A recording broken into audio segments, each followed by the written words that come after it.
Tobacco use leads to cancer, heart attacks, lung disorders, and other deadly diseases. The characters shown in this film or program do not support the use of any type of tobacco products such as bidi, cigarettes, keni, zarda, etc., or their promotion in any manner. ശ്വാസകോശം sponge പോലെയാണ് വായു വലിച്ചെടുക്കാനായി രൂപപ്പെടുത്തിയത്. പക്ഷേ ചിലർ സിഗരറ്റിന്റെ പുക വലിച്ചു കയറ്റാൻ lungs ഉപയോഗിക്കുന്നു.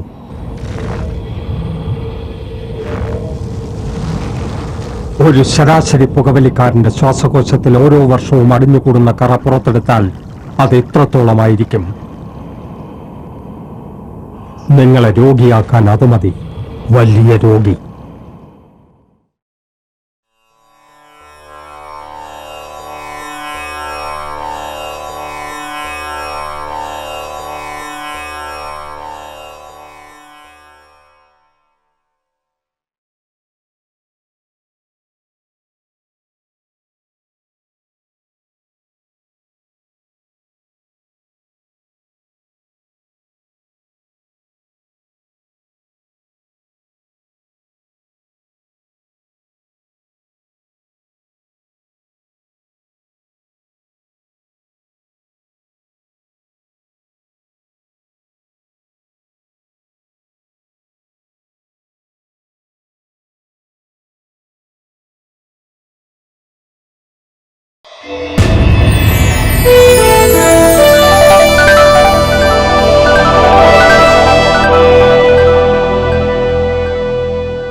ജീവിതമെന്ന കൂടുകൂട്ടും മുൻപേ ജീവനിൽ കൂട്ടുകാരായി നമ്മൾ.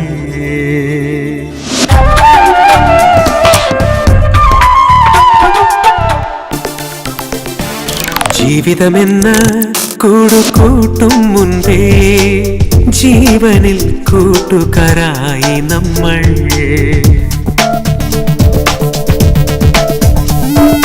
ജീവിതമെന്ന കൂടുകൂട്ടും മുമ്പേ ജീവനിൽ കൂട്ടുകാരായി നമ്മൾ. കൗതുകം വിടരും കണ്ണുമായി ചീറിടും കൗമാരക്കുരുവിക്കൂട്ടം പോലെ നമ്മൾ. ജീവിതമെന്ന കൂടുകൂട്ടും മുമ്പേ ജീവനിൽ കൂട്ടുകാരായി നമ്മൾ.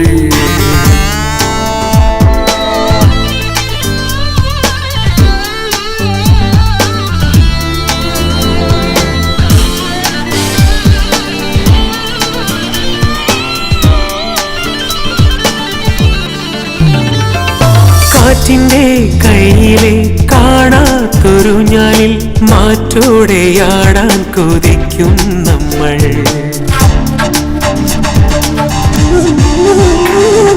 കാറ്റിന്റെ കയ്യിലെ കാണാത്തൊരു ഞാനിൽ മാറ്റോടെയാടാൻ കൊതിക്കും നമ്മൾ. കാർമുകിൽ പെണ്ണിന്റെ നീർധാര കൊള്ളുമ്പോൾ കായലിൽ കളിവള്ളക്കൂട്ടം നമ്മൾ.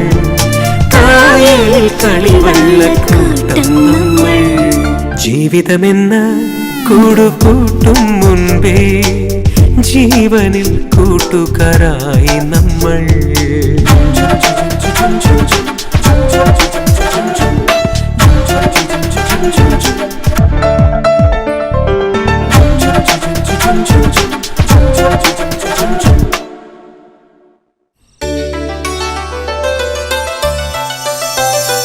റിലേറ്റീവ്സ് ഒക്കെ എത്തിയോ?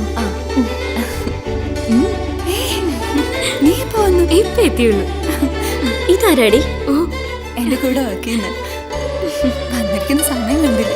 അപ്പൊ ശരി ശരി. വർഷമോൾക്കൊരു കോൾ.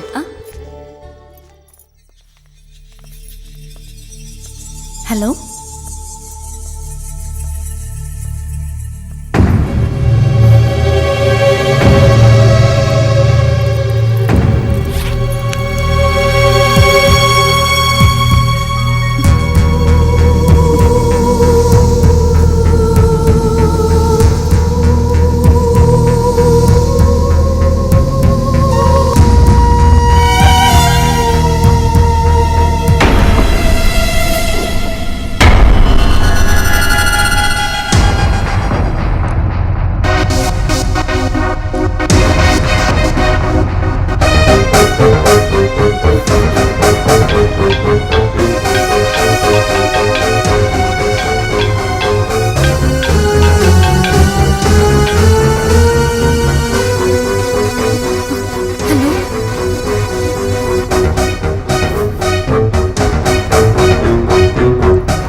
എന്തടി രാവിലെ?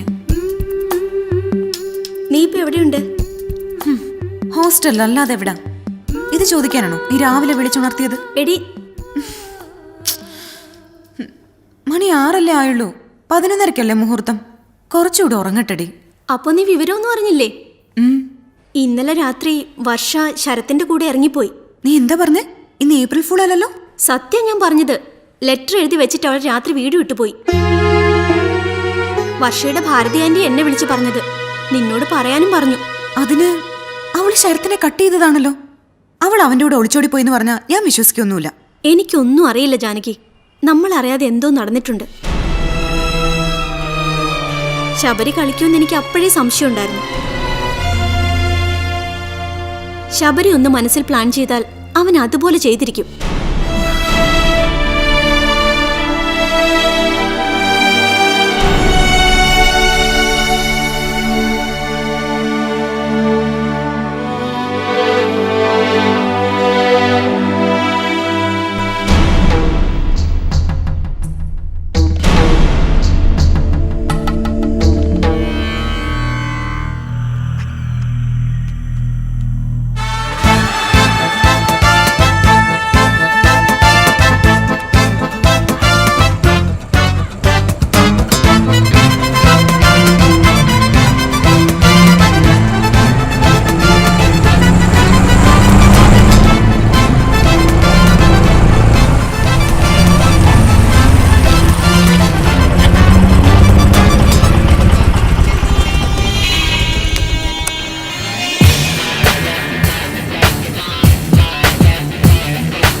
എല്ലാവരെയും ഒരു വിവാഹ വാർത്ത അറിയിക്കാനുണ്ട്. വർഷയുടെ വിവാഹം അറിഞ്ഞു. ഇനിയിപ്പോ ഞങ്ങൾ അറിയാത്ത പുതിയ കല്യാണം ഏതാ?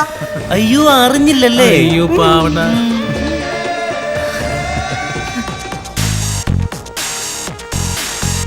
എന്താ ഇവിടെ ഒരു ബഹളം?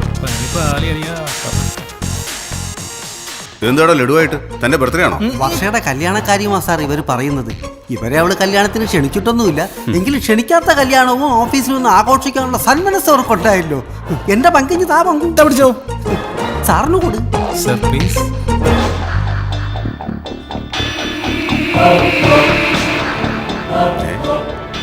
ജാനകി വർഷയുടെ കല്യാണത്തിന് പോയില്ലേ? ശരിയാണല്ലോ. അപ്പൊ ജാനകി മീനും ആരും കല്യാണത്തിന് പോയില്ലേ? ക്ഷണിക്കാത്തവരാ ജോസേട്ടാ വിവാഹത്തിന് പങ്കെടുത്തത്. ഞങ്ങൾ 4 പേര്. ചില ആത്മമിത്രങ്ങളുടെ നിഴൽ പോലും അവിടെ കണ്ടില്ല. വിവാഹത്തിന് സാക്ഷിയായത് ഞങ്ങളാ. വിവാഹം കതിർമണ്ഡപത്തിൽ വെച്ചായിരുന്നില്ലെന്ന് മാത്രം. ഇയാൾ എന്തൊക്കെയാ പറയുന്നത്? നിശ്ചയിച്ചതിന് 1 മണിക്കൂർ മുമ്പ് വിവാഹം നടന്നു. രജിസ്റ്റർ ഓഫീസിൽ വെച്ച്. അവളുടെ കഴുത്തിൽ മിന്നു കെട്ടിയത് നമ്മുടെ ശരത്. ഇതെന്താ ജാനകി ഇങ്ങനെ? ഈ കേൾക്കുന്നൊക്കെ സത്യമാണോ? അവര് തമ്മിൽ പിരിഞ്ഞതല്ലേ? പിന്നല്ലേ. ക്യാഷ് കിട്ടിയപ്പോ അവള് തന്നെ പിറകെ അങ്ങ് പോയി. സത്യത്തിൽ എന്താ സംഭവിച്ചെന്ന് പറ. സാർ, ഇന്നലെ രാത്രി ശരത്ത് സൂയിസൈഡ് അറ്റംപ്റ്റ് നടത്തി. തക്ക സമയത്ത് ഞങ്ങൾ കണ്ടതുകൊണ്ട് അവർ രക്ഷപ്പെട്ടു. ആ സ്പോട്ടിൽ വെച്ച് ശബരി അവനൊരു വാക്ക് കൊടുത്തു. വർഷയുടെ കഴുത്തിൽ ഒരാൾ താലി കെട്ടുമെങ്കിൽ അത് ശരത്തായിരിക്കുമെന്ന്. പറഞ്ഞതുപോലെ ശബരി എളിയ വാക്ക് വലിച്ചു. രണ്ടിനെ കെട്ടി നടത്തിയിട്ടാ ഞങ്ങൾ ഇങ്ങോട്ട് വന്നേ. എത്ര ഹാപ്പി ആയിട്ടാണെന്നോ രണ്ടുപേരും കൈപിടിച്ചു പോയത്. ഹണിമൂൺ കൊടൈക്കനാലാണെന്ന് തോന്നുന്നു. 1 മാസത്തിൽ ലീവ് എടുക്കണം സാറേ.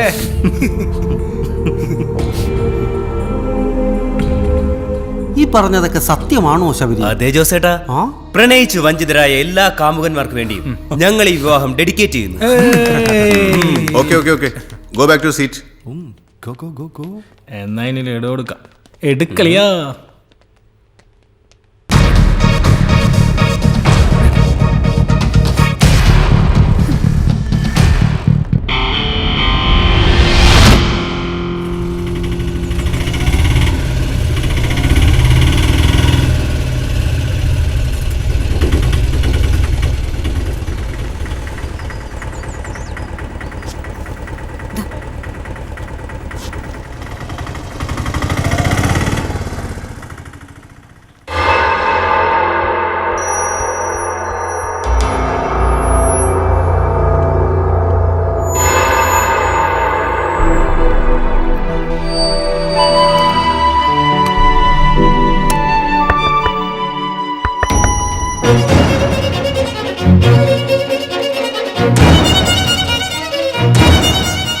നീ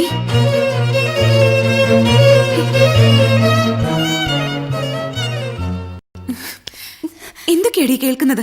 നിന്റെ വിവാഹം ആഘോഷിക്കുക ഓഫീസിൽ ആ ശബരിയും കൂട്ടരും.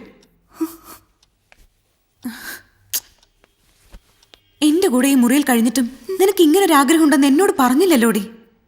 എനിക്ക് മനസ്സിലാവുന്നില്ല. ശരത്ത് എവിടെ?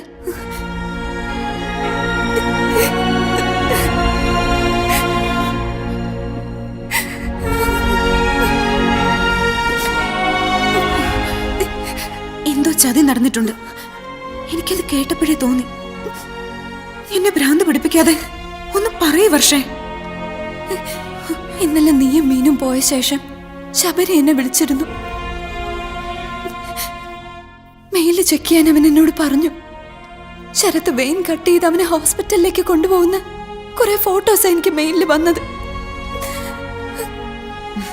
ആ ഭീഷണിയിൽ നീ വീണു അല്ലേ? അവന്റെ പ്ലാനിങ് ആണതെന്ന് നിനക്കെന്താ മനസ്സിലാവാതെ പോയത്? വീണ്ടും ഒരു മെയിൽ കൂടി അവൻ അയച്ചു. എന്റെ ശരത്തിന്റെയും കുറെ ഫോട്ടോസ് ആയിരുന്നു അതിൽ. മോർഫ് ചെയ്ത ഫോട്ടോസ്. ചീറ്റിംഗ് ആയിരുന്നു. എന്നിട്ട് അവന്റെ ഭീഷണിയും വന്നു. രാത്രി ഇറങ്ങി ചെന്നില്ലെങ്കിൽ അവൻ ആ ഫോട്ടോസ് വിവാഹ മണ്ഡപത്തിൽ വിതരണം ചെയ്യുമെന്ന്. ശബരി പറഞ്ഞാൽ അത് ചെയ്യുമെന്ന് എനിക്ക് നന്നായിട്ട് അറിയാം. കൂട്ടുകാർക്ക് വേണ്ടി എന്ത് വൃത്തികേടും അവൻ ചെയ്യും. നെറികെട്ടവനവൻ. ആ ഫോട്ടോസ് വിവാഹ സ്ഥലത്തെത്തിയാൽ എന്റെ വിവാഹം മുടങ്ങുന്നുള്ള ഭയം മാത്രമല്ല ഉണ്ടായത്. എനിക്ക് താഴെ 2 സഹോദരങ്ങൾ കൂടിയില്ലേ? അവരുടെ ഭാവി എന്താവും? പപ്പയും മമ്മിയും ജീവനൊടുക്കും. അങ്ങനെ സംഭവിക്കാതിരിക്കാൻ എനിക്കവനെ അനുസരിക്കേണ്ടി വന്നു. ഞങ്ങളുടെ രജിസ്റ്റർ മാരേജ് കഴിഞ്ഞു. ശരത്ത് മരിക്കാൻ വേണ്ടിയല്ല അങ്ങനെ ചെയ്തതെന്ന് എനിക്ക് നന്നായിട്ടറിയാം. ശരത്ത് എവിടെ? എനിക്ക് ചെയ്യാവുന്ന രീതിയിൽ ഞാനും പക വീട്ടി.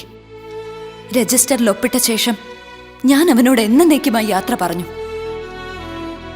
ഇതിൽ കൂടുതൽ ഒരു ശിക്ഷ ഒരു പെണ്ണെന്ന നിലയ്ക്ക് ഞാൻ എങ്ങനെ കൊടുക്കാനാണ്? വീട്ടുകാരെ നാണം കെടുത്തി ഒരു മകൾ ഇറങ്ങിപ്പോയി എന്നൊരു പേരുദോഷം മാത്രമേ ഇപ്പൊ എന്റെ വീട്ടുകാർ കേൾക്കുന്നുള്ളൂ. എന്നെ അവര് ശപിച്ചോട്ടെ. പക്ഷെ ഞാൻ അവരെ രക്ഷിച്ചത് വലിയൊരു ആപത്തിൽ നിന്നല്ലേ? ഒരു കൂട്ട ആത്മഹത്യ. എന്നെ അവര് മനസ്സുകൊണ്ട് ഉപേക്ഷിച്ചു കഴിഞ്ഞു. സാരമില്ല. എന്റെ കുടുംബത്തിന് വേണ്ടി ഞാനതെല്ലാം സഹിച്ചോളാം. ജീവിക്കാൻ ഒരു പുരുഷന്റെ ആശ്രയമൊന്നും വേണ്ട ജാനകി. നീ തളർന്നു പോവാതിരുന്നാ മതി വർഷ. നിന്റെ ഒപ്പം ഞാനുണ്ട്. നിനക്ക് ഈ വിധി സമ്മാനിച്ചത് അവനാ, ആ ശബരി. ജയിച്ചു എന്ന് അഹങ്കരിച്ച അവന് ജീവിതം കൊണ്ട് നീ മറുപടി കൊടുത്തു. നീ പോയിന്ന് ഫ്രഷ് ആവ്. ചെല്ല്.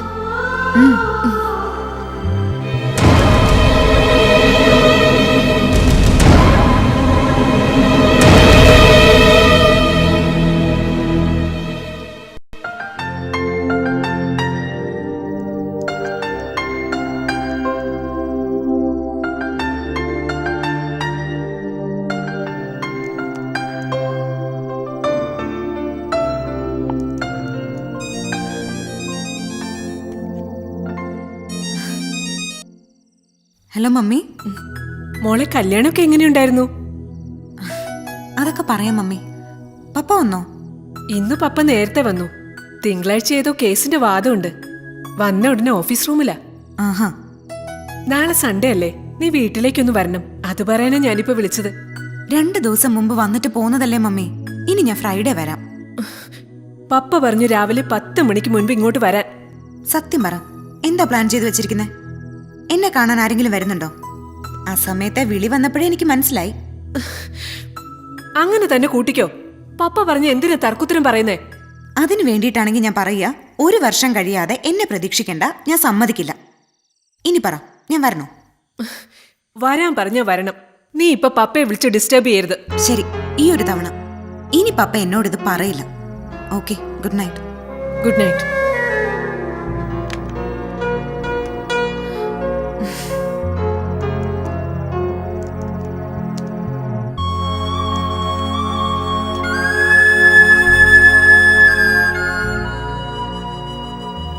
എന്ത് പറഞ്ഞു? ചാടി കടിച്ചോ? ഏയ്, അവള് വരും. വരട്ടെ. പിടിച്ച പിടിയാലെ ഇതങ്ങ് നടത്തണം എന്നൊന്നും എനിക്ക് വിശ്വാസമില്ല. പയ്യൻ വരുന്നതിന് മുമ്പ് അവളിങ്ങ് എത്തിയാ മതിയായിരുന്നു. ആ നീ പോയി കിടന്നോ, ഞാൻ വൈകും.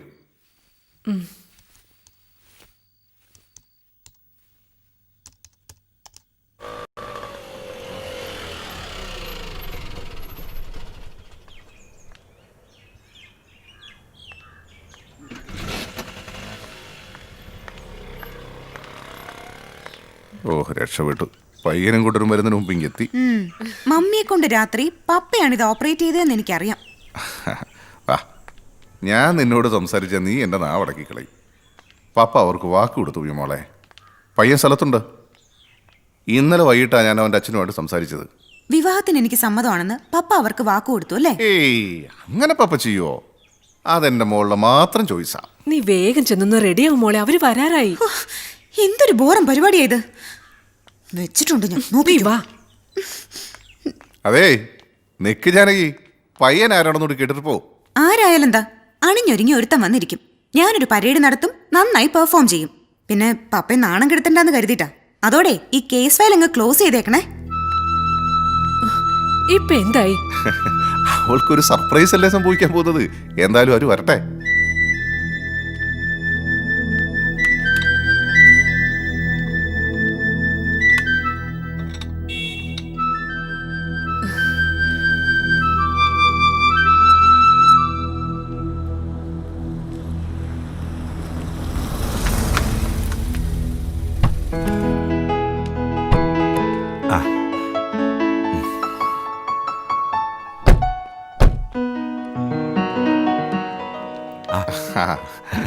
ഇതെന്റെ മോള്.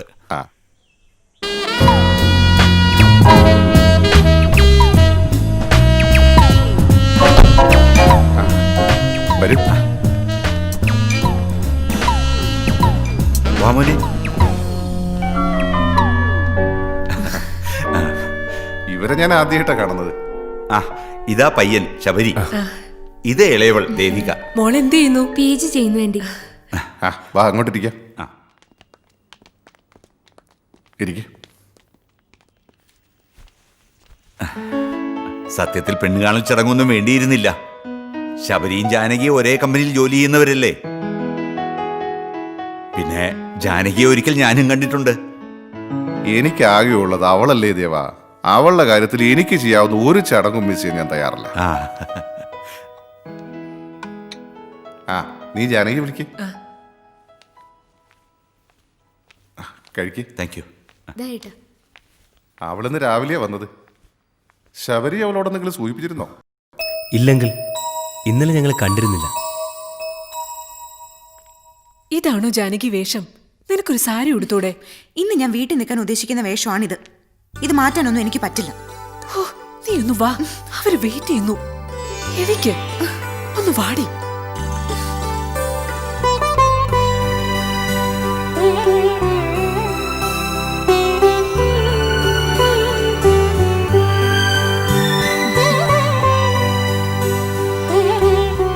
എല്ലാവരെയും ഒന്ന് നോക്കുമോളെ, പരിചയമുള്ള മുഹമ്മല്ലോ ഉണ്ടോന്ന്.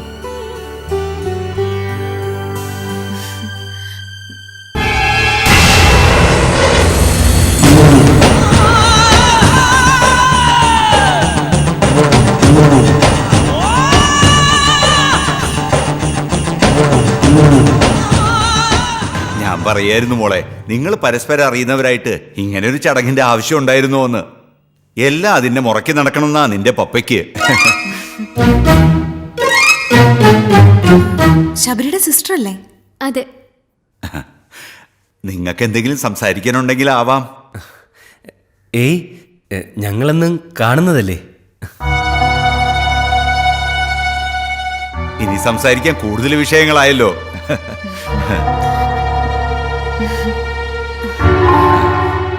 വിശ്വനാഥൻ സാർ ഉണ്ടാവും ഞാൻ കരുതി. അച്ഛനും ഇന്നലെ ഗുരുവായൂർക്ക് പോയതാ.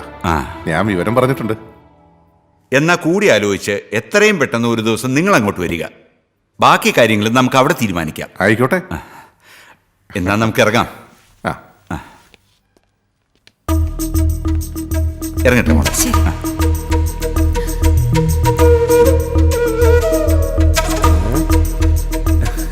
യെസ്.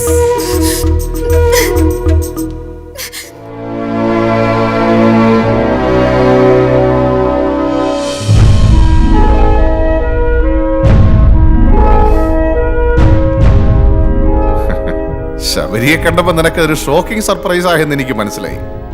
വരുന്നത് അവനാണെന്ന് പറയാൻ പോലും നീ എന്നെ അനുവദിച്ചില്ലല്ലോ. ഞാനത് കാര്യാക്കുന്നില്ല പപ്പ. ആരായാലും എനിക്കൊരുപോലെയാ. പക്ഷേ പപ്പ അത് ഒഴിവാക്കിയേ തീരൂ. അവർ വളരെ താല്പര്യപ്പെട്ടാ പോയത്. ദേവരാജൻ ഉയർന്ന റാങ്കുള്ള ഒരു പോലീസ് ഉദ്യോഗസ്ഥരാ. നല്ല തറവാടും സാമ്പത്തികമായി നമ്മളെക്കാൾ മുന്നിൽ അവര്.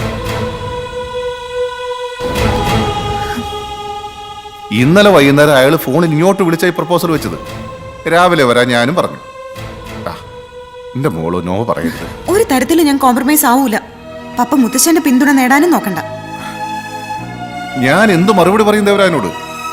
ശബരിയെ ഇഷ്ടപ്പെടാത്തത് കൊണ്ടല്ല എന്ന് പറഞ്ഞാൽ മതി. പപ്പയും അയാളും തമ്മിലുള്ള ഫ്രണ്ട്ഷിപ്പ് നഷ്ടപ്പെടരുതെന്ന് എനിക്ക് ആഗ്രഹമുണ്ട്. ഒരു വർഷം കഴിഞ്ഞേ ഞാൻ വിവാഹത്തിനുള്ളൂ എന്ന് പറഞ്ഞാൽ മതി. പപ്പ please papa.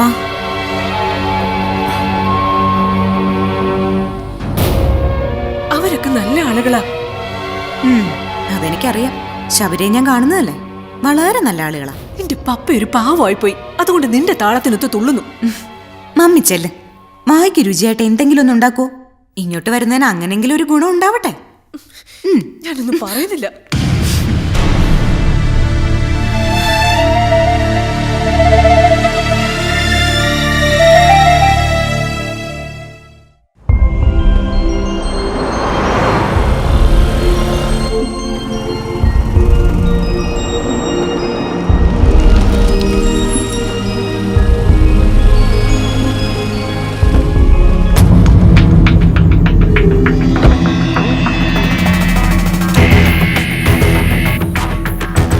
Good morning Mrs Janaki Sabarinath.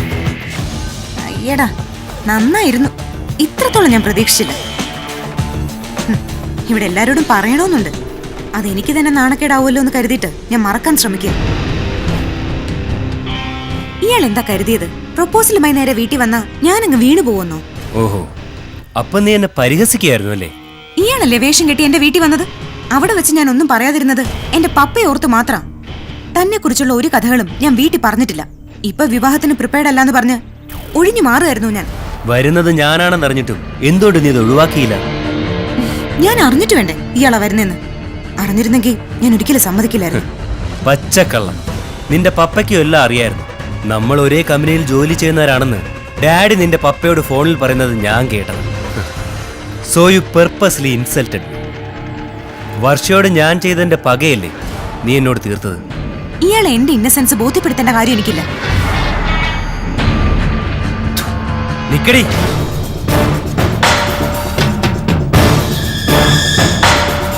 നീ ഓർത്തു വെച്ചോ, ഈ ഇൻസൾട്ട് ശബരി സഹിക്കില്ല. എന്നെ ക്ഷണിച്ചു വരുത്തി നാണം കെടുത്തിട്ട് നീ മറ്റൊരാളെ കല്യാണം കഴിക്കാന്ന് കരുതണ്ട. ഇനി ഇത് ശബരിയുടെ വാശി. ശബരി ഒരു പെണ്ണിന്റെ കഴുത്തിൽ താലി കെട്ടുന്നുണ്ടെങ്കിൽ അത് നിന്റെ കഴുത്തിലായിരിക്കും. നീ ആണാണെങ്കിൽ അത് ചെയ്ത് കാണിക്കും ശബരി. എല്ലാ പെണ്ണിനെ ഒരേ കണ്ണിൽ കാണുന്ന നിന്റെ അഹങ്കാരം ഈ ജാനകിയോട് വേണ്ട. കയ്യിലുള്ള ഏത് ചീപ്പ് നമ്പർ വേണമെങ്കിലും എടുത്ത് പ്രയോഗിക്കുക. അതെ, വർഷയല്ല ജാനകി.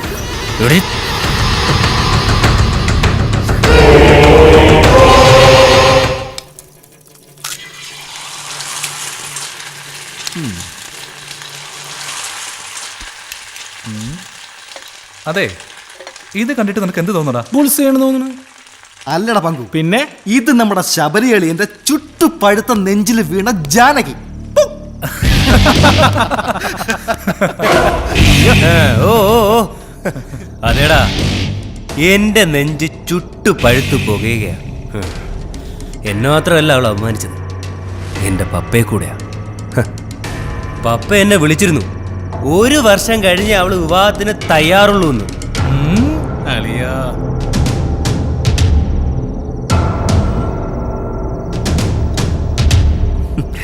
എന്താടാ നീ എന്തേലും കുരുത്തക്കേട് അവളോട് മുമ്പ് കാണിച്ചിട്ടുണ്ടോന്നാ പപ്പ എന്നോട് ചോദിച്ചത്.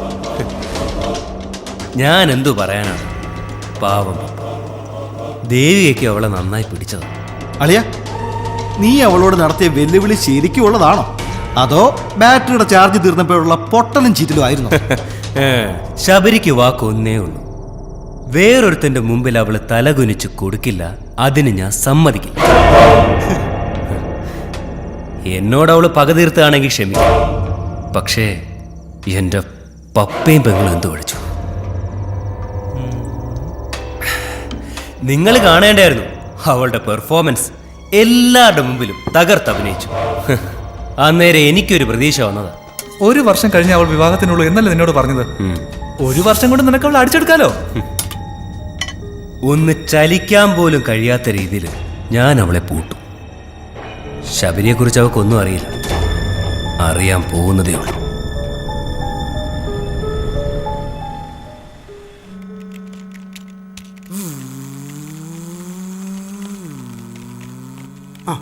പുതിയ അപ്പോയിന്റ്മെന്റ് ആണോ? അതെ. പുതിയൊരാൾ വരുമെന്ന് സെക്രട്ടറി സാർ പറഞ്ഞിരുന്നു. എന്താ പേര്? ശ്രീശാന്ത്. എവിടെയാ നാട്? ഒറ്റപ്പാലത്ത്. ദേ അതാ മാനേജറുടെ ക്യാബിൻ. അങ്ങോട്ട് ചെന്നാട്ടെ. ശരി. ഓ, കണ്ടിട്ടൊരു നാടൻ ലുക്ക്. ഇവിടെ ചിലർക്ക് വഹിക്കാനൊരു വകയായി. അത് ജോസേട്ടൻ ഞങ്ങൾ കിട്ടുന്ന ചീന്തിയതല്ലേ വേണട്ടാ. പോയി പണി നോക്ക്. എല്ലാവരും ഒന്ന് പരിചയപ്പെടാം. Okay sir. വരൂ.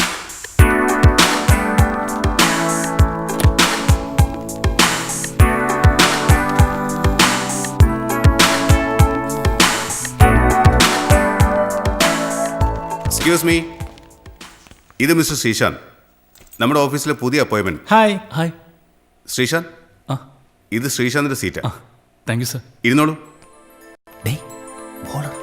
അത് വേറെ Sreesanth. Hi. Hi, I am Janaki. Hi, Vishnu. Nice to meet you. Hello, I am Rajeev. Hi. Hi, hi. Manoj. I am Siddharth. Nice to meet you. Okay. അത് റെക്കോർഡിലെ പേരാ. ഇവിടെ പങ്കു. ഫുൾ നെയിം പങ്കുണ്ട്. പോടാ. I am Sooraj. Hello. Hi. Abi, please to meet you. Okay. Hi, hi. ഞാൻ മീനു. ഞാൻ ജോസ്. ഇവിടെ എല്ലാരും എന്നെ ജോസ് ഏട്ടാന്ന് വിളിക്കും.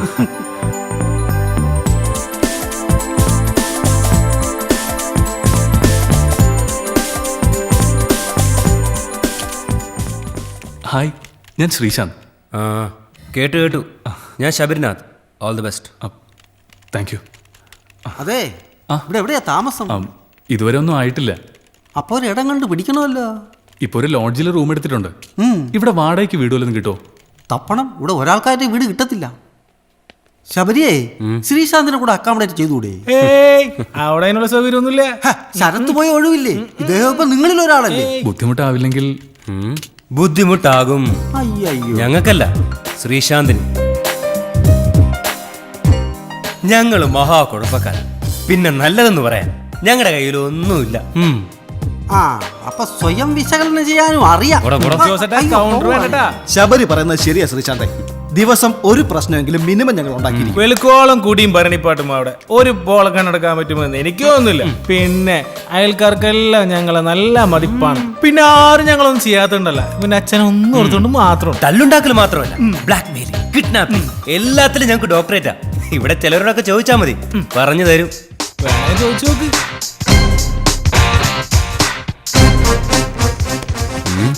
എന്താ കൂടുന്നു? തനിക്ക് ഓക്കെ എങ്കിൽ ഞങ്ങൾക്ക് നോ പ്രോബ്ലം. എനിക്ക് സമ്മതം. നീ ബീറടിക്കോ? ഇല്ല. അടി ഉണ്ടാക്കാൻ അറിയാം നിനക്ക്? ഇല്ല. Any love affair? ഹേയ്, ഇല്ല. ഞങ്ങളുടെ കൂടെ കൂടാൻ യാതൊരു യോഗ്യതയും തനിക്കില്ല. വേറെ സ്റ്റാൻഡ് പിടിച്ചേ. അതെ, ഞാൻ നല്ല രീതിയിൽ ഫുഡ് ഉണ്ടാക്കും. പിന്നെ നിങ്ങൾക്കാർക്ക് ഇഷ്ടക്കേടുണ്ടാക്കാത്ത ഒരു നല്ല ഫ്രണ്ട് ആയിരിക്കും. ഇതൊക്കെ പോരെ? മതി. അപ്പോ ഇവൻ ഔട്ട്. വാടക തരാതെ ഞങ്ങളിവിടെ പറ്റിക്കൂടിയിരിക്കുന്ന കുക്കാണ് ഇദ്ദേഹം. ശബരി വാക്ക് തന്നല്ലേ? അളിയാ, പായസവും ചിക്കൻ കറിയും പോലെ ഇരിക്കട്ടെ. നീ പോടാ. Welcome Sreesanth. Thank you Sabari.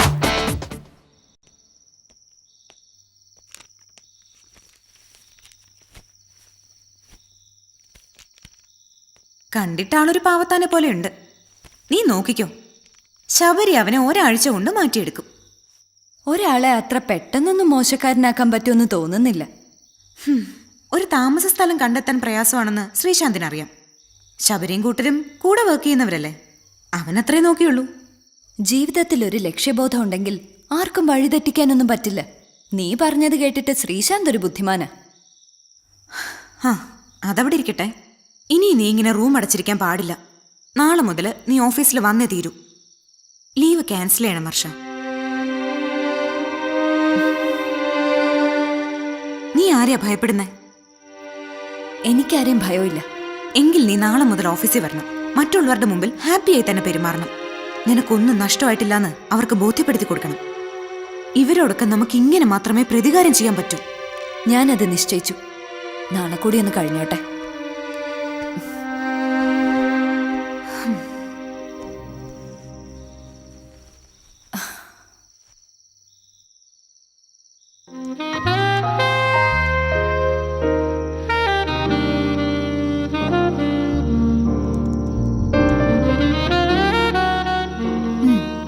Good.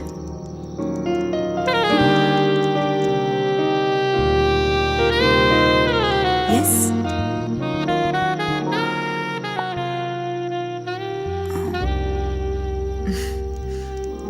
പിന്നീടാവട്ടെ. Yes.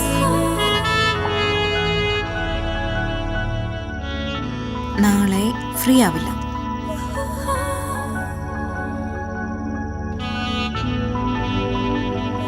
നോക്കട്ടെ.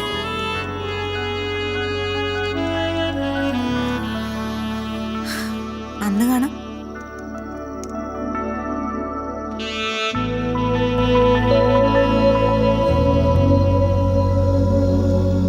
നോ.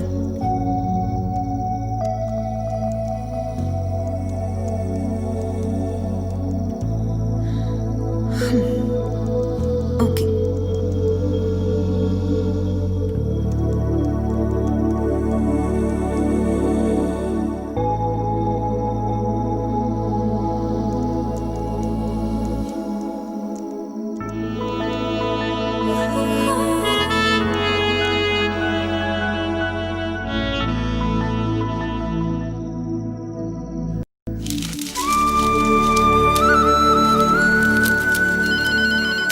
ശ്രീയേട്ടനമ്മേ ഫോൺ.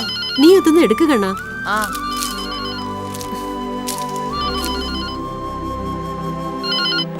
ഹലോ. ഹലോ, എടാ കണ്ണ, ഞാനാടാ ശ്രീയേട്ടൻ. ആ ശ്രീയേട്ടാ. എടാ, നീ എന്നും കൂട്ടുകിടക്കാൻ വരുന്നുണ്ടല്ലോ. പിന്നില്ലേ, അവിടെ സുഖമാണോ ശ്രീയേട്ടാ? എനിക്കും തിരുവനന്തപുരം കാണണം. നിന്നെ ഒരു ദിവസം ഞാൻ കൊണ്ടുവരാടാ. നീ ധൈര്യമായിട്ടിരിക്കെ. ശരി ശ്രീയേട്ടാ, ഞാൻ ശ്രീയേട്ടൻ്റെ അമ്മയെ വിളിക്കാം.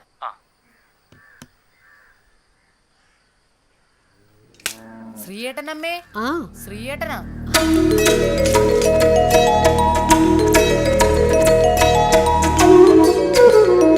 മോനെ, താമസം സുഖം, നല്ല ഭക്ഷണം, നല്ല കൂട്ടുകാർ, ഇതൊക്കെ അറിഞ്ഞ പോലെ എന്റെ അമ്മയ്ക്ക്.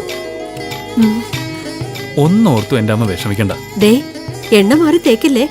ഇല്ലമ്മേ, അവിടെ ഉപ്പുവെള്ളമായിരിക്കും. എന്റെ അമ്മേ, ഈ വേവലാതിക്കൊന്ന് നിർത്ത്. അമ്മയുടെ പ്രാർത്ഥന കൊണ്ടാ ഇത്രയും നല്ലൊരു താമസ സ്ഥലം കിട്ടിയത്. നല്ല സുഹൃത്തുക്കളാമേ ഇവരൊക്കെ. നമ്മുടെ പ്രശ്നങ്ങളൊക്കെ തീരും. അമ്മയെ ഞാൻ ഇങ്ങോട്ട് കൊണ്ടുവരും. ഇനിയുള്ള കാലം നമ്മൾ ഇവിടെ ജീവിക്കും, അമ്മയുടെ നാട്ടിലെ. അങ്ങനൊരു മോഹമൊന്നും അമ്മയ്ക്കില്ല മോനെ. ഞായറാഴ്ച ഞാൻ അമ്മയുടെ തറവാട് തേടി ചെറിയൊരു അന്വേഷണം നടത്തുന്നുണ്ട്. ഇപ്പൊ അതൊന്നും വേണ്ട മോനെ. ശരി അമ്മേ, ഞാൻ വിളിക്കാം. ശരി മോനെ.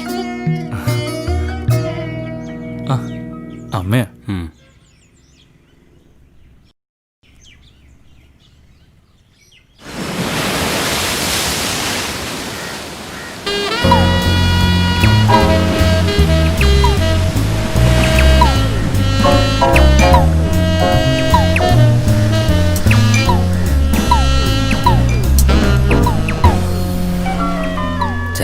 പോടാ, വായി നോക്കി.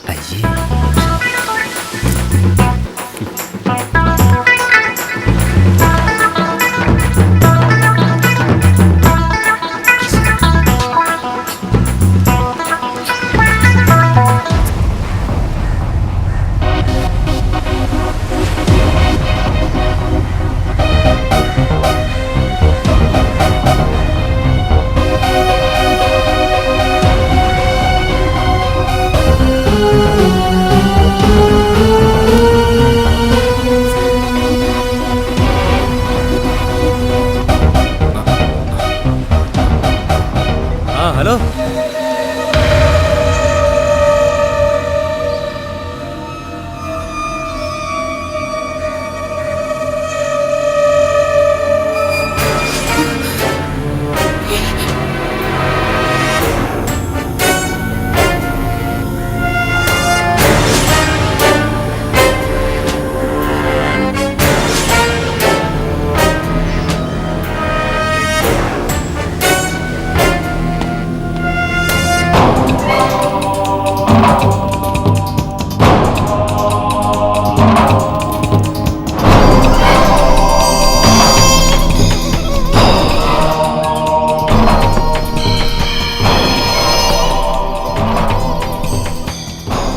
എന്താടി ഡ്രസ്സ് പോലും മാറാതെ ഇതിന്റെ മുന്നിൽ? ഒരു വർഷമായി ഫേസ്ബുക്കിൽ ഉണ്ടായിരുന്ന ഒരു ഫ്രണ്ടിനെ ഞാനിന്ന് നേരിട്ട് കണ്ടു. ഉവ്വോ, male or female? Male friend, പേര് അച്ചു. നല്ല ഒന്നാം തരം ഫേക്ക്. ആള് ബാംഗ്ലൂരിലാണെന്ന് പറഞ്ഞിരുന്നേ. നാട്ടിൽ വരുമ്പോ കാണാന്ന് പറഞ്ഞു. ഇന്ന് ബീച്ചിൽ വെച്ച് കാണാൻ സമയവും നിശ്ചയിച്ചു. ഞാൻ ആളെ ദൂരെന്നെ കണ്ടു. മുഖം കാണിക്കാതെ രക്ഷപ്പെടുകയും ചെയ്തു. സസ്പെൻസ് കളഞ്ഞിട്ട് നീ ആദ്യം ആരാണെന്ന് പറ. ശബരിനാഥ്. ശബരിയോ? അതെ, ശബരി തന്നെ. പക്ഷേ ഇതിനിടയിൽ അവനിൽ നിന്ന് മോശമായ ഒരു വാക്കുപോലും ഉണ്ടായിട്ടില്ല. അതാണ് ചൂണ്ടയിടുന്ന ഇവന്മാരുടെ മിടുക്ക്. ഇര വിഴുങ്ങുന്നത് വരെ എത്ര കാലം വേണമെങ്കിലും കാത്തിരിക്കും. നിന്റെ സ്ഥാനത്ത് മറ്റൊരു പെണ്ണായിരുന്നെങ്കിൽ ഫോൺ നമ്പർ വാങ്ങി അവര് കാപ്പി കുടിച്ച് പിരിഞ്ഞേനെ. പിന്നെ ഫോണിൽ കൂടെയായി. നിന്റെ ഈ ഫേസ്ബുക്ക് പ്രണയം കാണുന്നതേ എനിക്ക് അലർജിയാ. അവന്റെ മുഖം എത്രമാത്രം ഭീകരമാണെന്ന് ഇതിലൂടെ മനസ്സിലാക്കാൻ പറ്റിയല്ലോ. തൽക്കാലം ഒന്നും അറിഞ്ഞതായി നീ ഭാവിക്കണ്ട.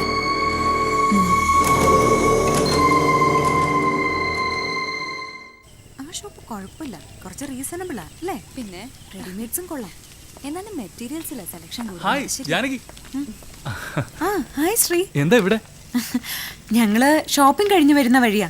ഇന്ന് സൺഡേ അല്ലേ? ആ, മനസ്സിലായോ? ഇതാണ് ശ്രീശാന്ത്. ഹായ്, ഞാൻ വർഷ. ഹായ്. ഇങ്ങനെ ഒരാളെ പറ്റി കേട്ടിരുന്നു. നാട്ടിലായിരുന്നു. ആ, വർഷ നാളെ മുതൽ വരുന്നുണ്ട്. എവിടെ ഫ്രണ്ട്സ്? ഹോളിഡേ അല്ലേ, അവര് ബീച്ചിലോ മറ്റോ പോയതാ. അതെന്താ ശ്രീ പോവാതിരുന്നത്? നത്തിങ്. ഇങ്ങനെ നിന്ന് സംസാരിക്കണോ? നമുക്കൊരോ കോഫി കുടിച്ചാലോ? എന്താ ശ്രീശാന്ത്? ഓയസ്.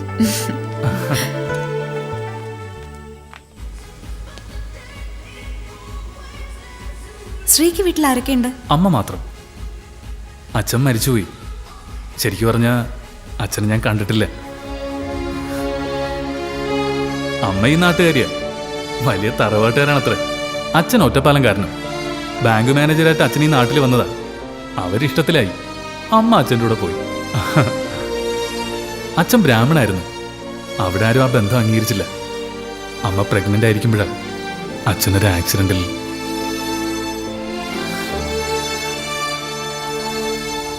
ആ, വലിച്ചു നീട്ടുന്നില്ല. അമ്മ എങ്ങനെയൊക്കെ എന്നെ വളർത്തി ഇതുവരെ എത്തിച്ചു.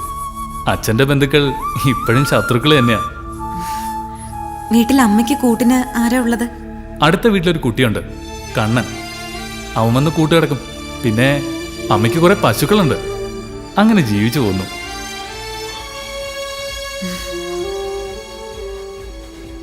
അതുകൊട്ടെ, ജാനകിയും വർഷം പറ്റി ഒന്നും പറഞ്ഞില്ല. പപ്പ അഡ്വക്കേറ്റാ, അമ്മ ഹൗസ് വൈഫ്. എന്റെ സ്റ്റോറി ശ്രീ ഇപ്പൊ ചോദിക്കരുത്. അറിയണമെങ്കിൽ എന്റെ ആബ്സെൻസിൽ ജാനകിയോട് ചോദിക്കും. വർഷയ്ക്ക് എന്തെങ്കിലും ഇഷ്യൂസ് ഉണ്ടെങ്കിൽ സ്വയം ഉൾവലിയരുത്. എല്ലാവരുടെ ഒപ്പം കൂടുമ്പോ അതൊക്കെ മറക്കാനാവും. അല്ല, ആർക്കാ ഇപ്പൊ പ്രശ്നങ്ങളില്ലാത്തത്? ബില്ല് ഞാൻ പെയ്യ. ഞാനല്ലേ കോഫി കുടിക്കാൻ വിളിച്ചത്. ഇതൊരു ചെറിയ ബില്ല. വലുത് വരുമ്പോ വർഷം പെയ്തോ. ഓക്കെ.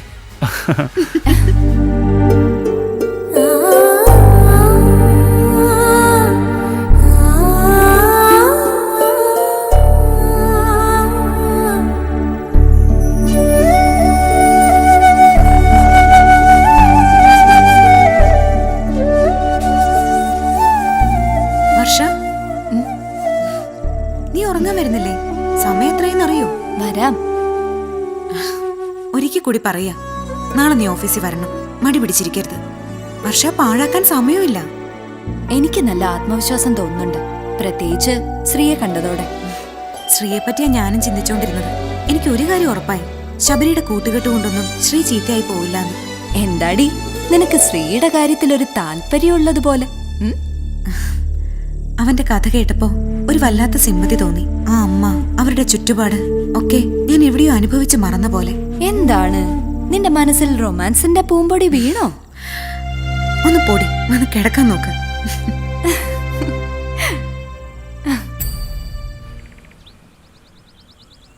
ആ, വർഷ വന്നല്ലോ. Good morning sir. Good morning Varsha. എന്താടോ തന്നെപ്പറ്റി കേൾക്കുന്നത്? വിവാഹം കഴിഞ്ഞ അന്ന് തന്നെ രണ്ടും രണ്ടു വഴിക്കായോ? സർ, അത് ആ, ഓക്കെ. നാളെ 8 മണിക്കാണ് നമ്മൾ പുറപ്പെടുന്നത്. ഒരു വൺ ഡേ പിക്നിക്. ഞാൻ വരുന്നില്ല സർ. വർഷയ്ക്ക് എന്താ പ്രോബ്ലം? Nothing sir. ഓക്കെ. ആ ശബരിയും ഫ്രണ്ട്സും ഇതുവരെ എത്തിയില്ലല്ലോ. ഇപ്പൊ വരും സർ. ഓ, എല്ലാവരും പിക്നിക്കിനുണ്ടായിരിക്കണം. ജോസിനോട് എല്ലാം അറേഞ്ച് ചെയ്യാൻ പറഞ്ഞിട്ടുണ്ട്. ഓക്കെ.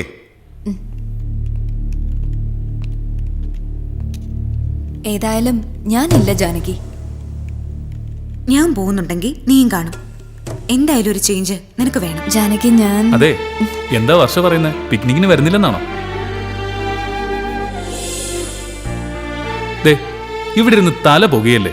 അതിനിടയിൽ നമ്മുടേതായ പ്രശ്നങ്ങൾ വേറെ. മനസ്സിന് അല്പമെങ്കിലും ആശ്വാസം കൊടുത്തില്ലെങ്കിലേ വട്ട് പിടിച്ചു പോകും. അതിനു വേണ്ടിയിട്ടാ കമ്പനി ഇടയ്ക്കിടയ്ക്ക് ഇങ്ങനെ ഓരോ ടൂർ പ്ലാൻ ചെയ്യുന്നത്. നമുക്കൊന്ന് അടിച്ചു പൊളിച്ചിട്ട് വരാന്നേ.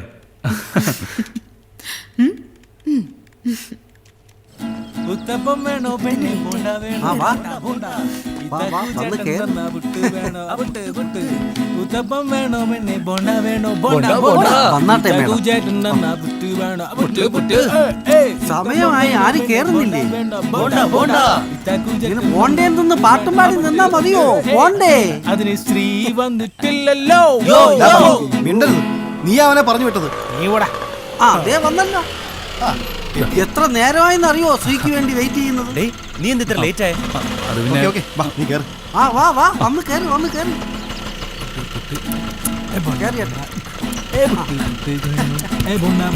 പിന്നീടാവാം പാട്ടും കളിയും ഒക്കെ. വിട്ടോ വിട്ടോ, വണ്ടി വിട്ടോ. വാ.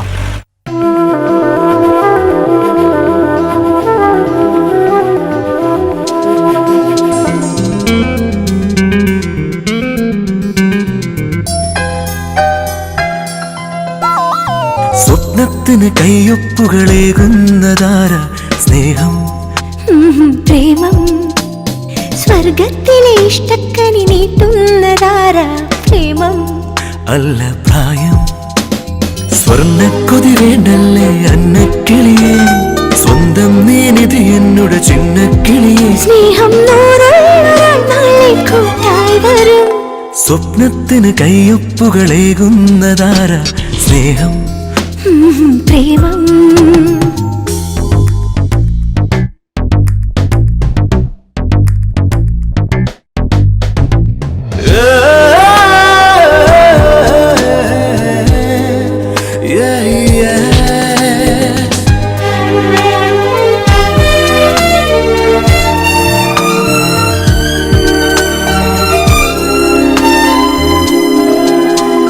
കൂടുമ്പോൾ എന്താദ്യം ചൊല്ലിടണം ചൊല്ലുന്നതോരൊന്നും ചീട്ടിടല്ലേ ചീറ്റുന്നുവെന്നാലോ ചീറ്റിങ്ങല്ലേ അല്ലല്ലാകെ പേടിയല്ലേ പേടിക്കുന്നെങ്കിലോ പിൻവാങ്ങണം നാളെ നീ ഒപ്പിടണം സ്വപ്നത്തിന് കയ്യൊപ്പുകളേകുന്നതാര സ്നേഹം പ്രേമം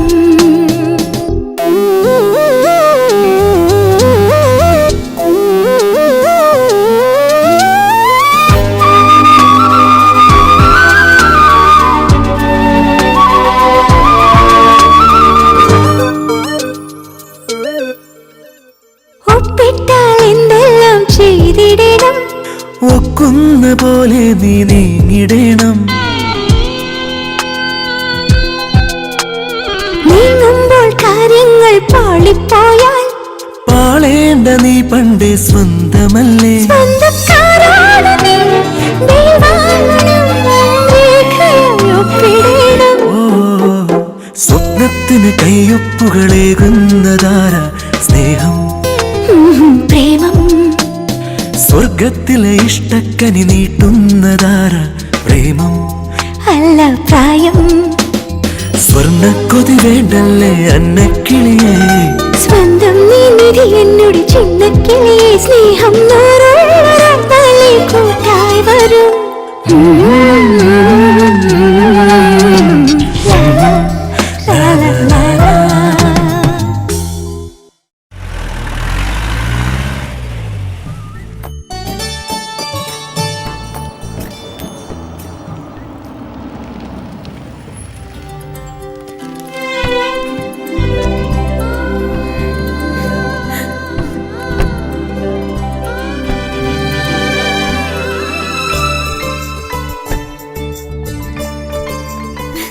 മുത്തശ്ശ വാ വാ ഇരിക്കേ അമ്മേ. ഈ കപട സ്നേഹമൊന്നും വേണ്ട. പ്രായമായവർ ജീവിച്ചിരിക്കുമ്പോൾ ആഴ്ചയിൽ ഒരിക്കലെങ്കിലും ഒന്ന് കാണാനുള്ള മനസ്സുണ്ടാവണം. മുത്തശ്ശനെ ഞാൻ മുടങ്ങാതെ വിളിക്കാറില്ലേ? നിന്റെ ശബ്ദം കേൾക്കുമ്പോഴാ കാണാനുള്ള കൊതി ഞങ്ങൾക്ക് കൂടുന്നത്. ഞങ്ങളുടെ സ്വപ്നം നീയല്ലേ മോളെ? നിനക്കൊരു പ്രപ്പോസൽ വന്നതും നീ അത് പറത്തിക്കളഞ്ഞതും ഒക്കെ ഞാൻ അറിഞ്ഞു. എന്നെ പിടിച്ചു കെട്ടിക്കണമെന്ന് ഇവർക്ക് എന്താ മുത്തശ്ശ ഇത്ര വാശി? ഇപ്പൊ ഞാൻ ഇവരുടെ മാത്രം സ്വന്തം. വിവാഹം കഴിഞ്ഞാ വീട് വിട്ടു പോവേണ്ടി വരില്ലേ? അതെന്താ ഈ പപ്പയും മമ്മിയും ഓർക്കാത്തത്? ഇതാ അച്ഛന്റെ ചെല്ലക്കുട്ടിയുടെ വാദങ്ങൾ. ആ, ഇവള് പറയുന്നത് ശരിയല്ലേടാ. നിങ്ങൾ അവളെ കെട്ടിച്ചു വിട്ടാൽ ഞാൻ ശാരദയുടെ അനുഭവിക്കുന്ന ഏകാന്തത നിങ്ങളും അനുഭവിക്കും. എന്റെ റോൾ മോഡൽ മുത്തശ്ശനാണെന്ന് ഞാൻ എപ്പോഴും പറയാറുള്ളതിന്റെ കാരണം പപ്പയ്ക്ക് ഇപ്പം മനസ്സിലായല്ലോ. ഇനി ഞാനെന്ത് പറയാനാ? കാര്യമൊക്കെ ശരി തന്നെ. പക്ഷേ ചില കാര്യങ്ങൾ നടക്കേണ്ട സമയത്ത് നടന്നേ തീരൂ. മുത്തശ്ശൻ റൂട്ട് മാറ്റി തുടങ്ങി. ആ, മുത്തശ്ശൻ ഇനി കുറച്ച് സീരിയസ് ആകാൻ പോവാ. എന്ന് വെച്ചാ എന്റെ കല്യാണം ഉടൻ നടത്തിക്കുമെന്ന്. ഒരു കൊല്ലം കൂടി കഴിഞ്ഞിട്ട് മതി നിന്റെ വിവാഹം എന്ന് തന്നെ ഞാനും ആഗ്രഹിച്ചിരുന്നത്. കൃഷ്ണേന്ദ്രൻ വിളിക്കുമ്പോഴൊക്കെ അവള് കളിച്ചു ചിരിച്ച് നടക്കട്ടേടാ എന്ന് പറയാൻ കാരണവും അത് തന്നെയാ. ഇപ്പൊ എന്താ മുത്തശ്ശന് വീണ്ടും വിചാരം വന്നത്? ആ, ജാനിമോളുടെ ജാതകം നമ്പീശനെ കൊണ്ട് ഞാൻ നോക്കിച്ചു. 23 വയസ്സിന് മുമ്പ് വിവാഹം നടന്നില്ലെങ്കിൽ പിന്നെ 32 കഴിയണമെന്നാ അയാൾ പറഞ്ഞത്. ഇപ്പൊ മനസ്സിലായി, എല്ലാവരും കൂടിയുള്ള ഒത്തുകളിയായത്. ഞങ്ങൾ ഈ കാര്യങ്ങളൊന്നും അറിഞ്ഞിട്ടില്ല. ഇനി നീട്ടിക്കൊണ്ടു പോകാൻ പറ്റില്ല മോളെ. അടുത്ത പിറന്നാളിന് മുമ്പ് വിവാഹം നടത്തിയേ തീരൂ. ജാനിമോളുടെ വിവാഹ കാര്യത്തിൽ ധൃതി വേണ്ടെന്ന മനസ്സ് തന്നെയായിരുന്നു മുത്തച്ഛനും. എൻ്റെ നിർബന്ധം കൊണ്ടാ ജാതകം പരിശോധിച്ച് നോക്കിയത്. ജാതകത്തിൽ പറയുന്നത് സത്യമാണ് മോളെ. അതറിഞ്ഞതു മുതൽ നിന്റെ മുത്തച്ഛൻ ആകെ ഉത്കണ്ഠയായി. എടുപിടിയിൽ നിന്ന് നിങ്ങളെ വിളിച്ചു വരുത്തിയതും അതുകൊണ്ടാ. എന്നാലും മുത്തച്ഛ, എനിക്ക് നിന്നോട് മാത്രമായി കുറെ സംസാരിക്കണം. എന്റെ മോളിങ്ങി വന്നേ. വലിയ ജഡ്ജി ആയിരുന്നാണല്ലേ മുത്തശ്ശൻ. ജാതകത്തിലൊക്കെ വിശ്വാസമുണ്ടോ മുത്തശ്ശന്? എന്തിന് വിശ്വാസം ഇല്ലാന്ന് പറയണം? ദൈവത്തിന്റെ നിയമാവലി പോലെ നമ്മൾ അതിനെ കാണണം മോളെ. നിയമം അനുസരിച്ച് നമ്മൾ ജീവിക്കുന്നില്ലേ? അതുപോലെ ഇത്തരം കാര്യങ്ങളിലും ഒരു വിശ്വാസം ഉണ്ടായിരിക്കുന്നത് തെറ്റല്ല. പിന്നെ നിന്റെ മനസ്സിലൊരു ശ്രീരാമൻ കയറിയിട്ടുണ്ടോ എന്ന് മുത്തശ്ശന് തോന്നി. വേറെ ഒന്നുമല്ല മോളെ, നിന്റെ കമ്പനിയിൽ തന്നെ ജോലിയുള്ള സുന്ദരനായ ഒരു ചെറുപ്പക്കാരൻ്റെ പ്രപ്പോസൽ വന്നില്ലേ? കൃഷ്ണേന്ദ്രന് അതിൽ വലിയ താല്പര്യമുണ്ടായിരുന്നു. നീ അത് വേണ്ടെന്ന് പറഞ്ഞപ്പോൾ മുത്തശ്ശന് തോന്നിയ സംശയമാണ്. മുത്തശ്ശനിൽ നിന്ന് എനിക്കൊന്നും മറക്കാനില്ല. അന്നത് പറഞ്ഞപ്പോ എന്റെ മനസ്സിൽ ആരും ഉണ്ടായിരുന്നുമില്ല. പക്ഷെ ഈയിടെ ഞാനൊരാളെ പരിചയപ്പെട്ടു. കമ്പനിയിൽ പുതിയതായി വന്ന ആളാ. ശ്രീരാമനല്ല, ഒരു ശ്രീശാന്ത്. മുത്തശ്ശനെ ഞാൻ സമ്മതിച്ചു കേട്ടോ. കേക്കട്ടെ കേക്കട്ടെ. അയ്യോ, അങ്ങനെ ലവ് അഫയർ ഒന്നും ആയിട്ടില്ല. അങ്ങോട്ടും ഇങ്ങോട്ടും ഒന്നും പറഞ്ഞിട്ടുമില്ല. മതി, ഇനിയുള്ള കാര്യങ്ങൾ മുത്തശ്ശൻ ഹാൻഡിൽ ചെയ്തോളാം. അയ്യോ മുത്തശ്ശ, ആ, നിന്റെ കൂടെ ഞാനില്ലേ?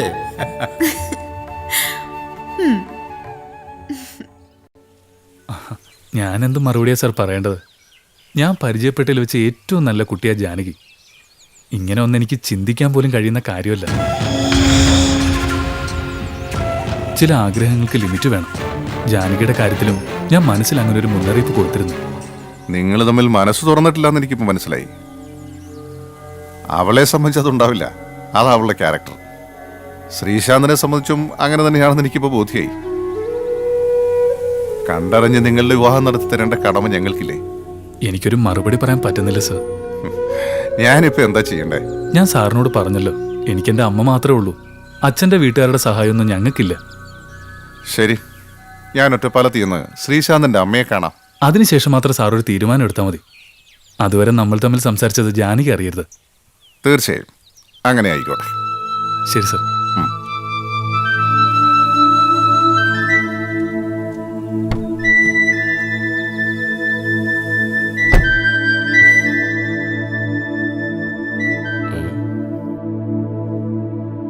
ശബരിയോട് എനിക്കൊരു കാര്യം സംസാരിക്കാനുണ്ട്. വേണ്ട, നീ പറടാ. ഞാൻ ഡോറൊന്ന് അടയ്ക്കട്ടെ. ഡേയ്, ഇടിക്കാമല്ലോ ആണോ?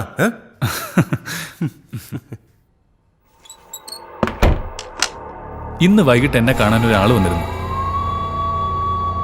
മറ്റാരുമല്ല, ജാനകിയുടെ പപ്പ. എന്തിന്? ഞാൻ സ്വപ്നത്തിൽ പോലും കാണാത്ത വഴിക്ക് ചില കാര്യങ്ങൾ നീങ്ങിക്കൊണ്ടിരിക്കുന്നത്. ഒരു പ്രപ്പോസലുമായിട്ടാ ജാനകിയുടെ പപ്പ വന്നത്. അവളും ഞാനും തമ്മിലുള്ള വിവാഹം.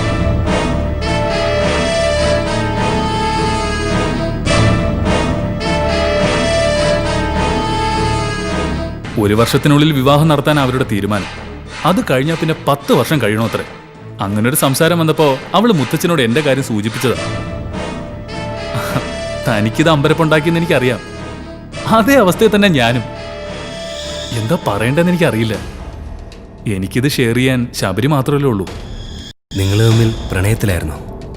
ഇല്ല. എങ്കിൽ ഞാനത് തന്നിൽ നിന്ന് മറച്ചു വയ്ക്കോ? ഒരു ഇഷ്ടം തോന്നിയിരുന്നു അവളോട്. അതിലെന്തിരിക്കുന്നു? എന്നിട്ട് നീ എന്ത് പറഞ്ഞു? അമ്മയെ കാണാൻ അവളുടെ പപ്പ തന്നെ തീരുമാനിക്കായിരുന്നു.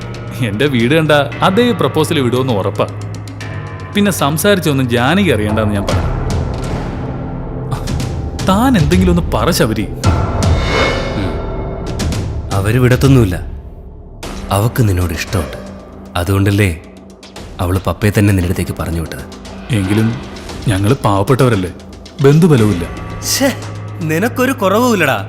അവൾക്ക് വേണ്ടത് നീ എന്ന വ്യക്തിയല്ലേ. ബുദ്ധിയുള്ള പെണ്ണാ അവള്. നിനക്കവള് ചേരും. All the best. എനിക്കിപ്പോ ഒരു ധൈര്യം വന്നു. ഞാൻ അമ്മയൊന്ന് വിളിക്കട്ടെ.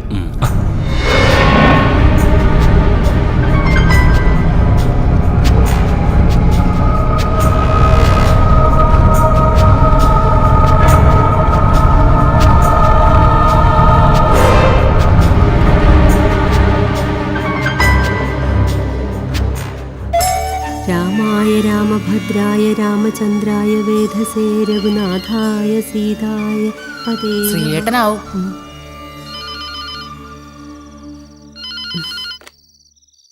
ഹലോ. അമ്മ രാമായണം വായിക്കായിരിക്കും അല്ലേ? അതെ മോനെ. നമ്മുടെ വീടും അമ്മയുടെ രാമായണ പാരായണവും ഒക്കെ ദേ ഞാനിങ്ങനെ കാണുമായിരുന്നു. ഇന്നെന്താ നേരത്തെ? വലിയൊരു വിശേഷം ഉണ്ടായമ്മേ. കേക്കട്ടെ. അത് അമ്മേ, എൻ്റെ കൂടെ ഇവിടെ ജാനകി എന്ന് പറയുന്നൊരു കുട്ടി വർക്ക് ചെയ്യുന്നുണ്ട്. നല്ല കുട്ടിയാ അമ്മേ. ഇന്ന് അവളുടെ പപ്പ ഒരു പ്രപ്പോസലായിട്ട് വന്നിരുന്നു. ഞാൻ പറഞ്ഞു അമ്മയോട് പോയി സംസാരിക്കാൻ. അമ്മ കരുതും ഞാൻ ഇവിടെ ഒന്ന് പ്രേമത്തിൽ കുടുങ്ങിയെന്ന്. അങ്ങനെ ഒന്നും അല്ലമ്മേ. ഇത് അവള് തന്നെ വീട്ടിൽ പറഞ്ഞതാ. അവളുടെ പപ്പ മിക്കവാറും നാളെ തന്നെ അവിടെ വരും. എനിക്ക് തോന്നുന്നത് രാത്രി വണ്ടിക്ക് തന്നെ ആള് പുറപ്പെടുന്ന. അമ്മ നമ്മുടെ കാര്യങ്ങളൊക്കെ തുറന്ന് പറയണം. അതൊക്കെ അറിഞ്ഞിട്ട് അവർക്ക് ഇഷ്ടപ്പെടുമെങ്കിൽ മതി.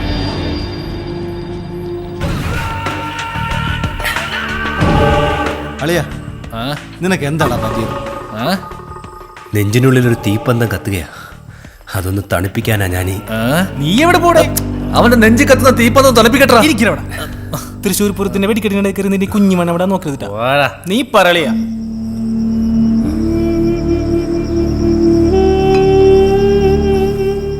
വേണ്ട, അതെന്റെ മനസ്സിൽ തന്നെ ഇരുന്നോട്ടെ. സമയാകുമ്പോ നിങ്ങൾ അറിഞ്ഞോളൂ. ആഹാ, അപ്പൊ ഞങ്ങളായിട്ടുള്ള ഫ്രണ്ട്ഷിപ്പിന് ഇത്രയും വില ലഭിച്ചിട്ടുള്ളൂ അല്ലേ? ഞങ്ങളുടെ എന്ത് കാര്യത്തിനും കൂടെ നിന്നിട്ടുള്ളവനല്ലടാ നീ. ശരത്തിനൊരു പ്രശ്നം വന്നപ്പോ നമ്മൾ ഒറ്റക്കെട്ടായി നിന്നു.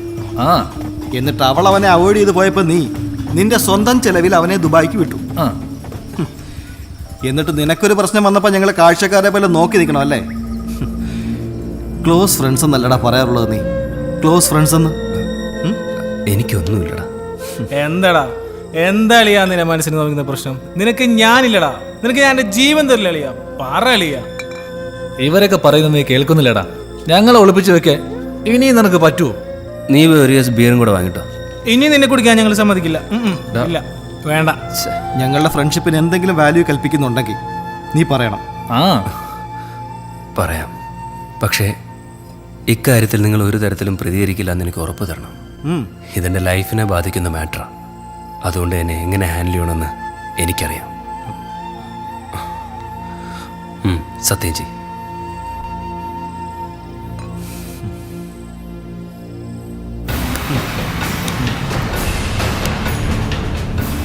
എന്റെ വാക്കിനപ്പുറം നിങ്ങൾ പ്രവർത്തിക്കരുത്. ഇല്ലടാ, ഇല്ല. ശ്രീയും ജാനകിയും തമ്മിലുള്ള വിവാഹം നിശ്ചയിച്ചു.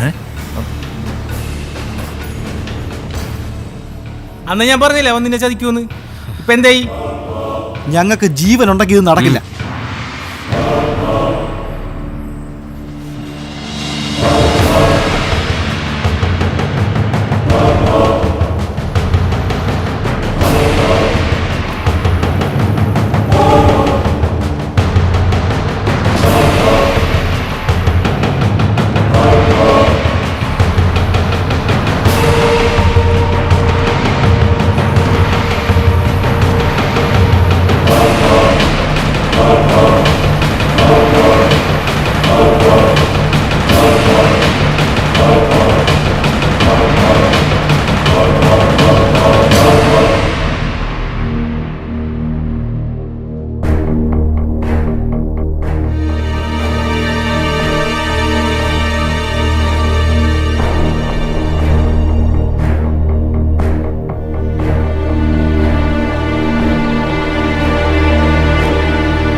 നീ ഇരിക്കേ.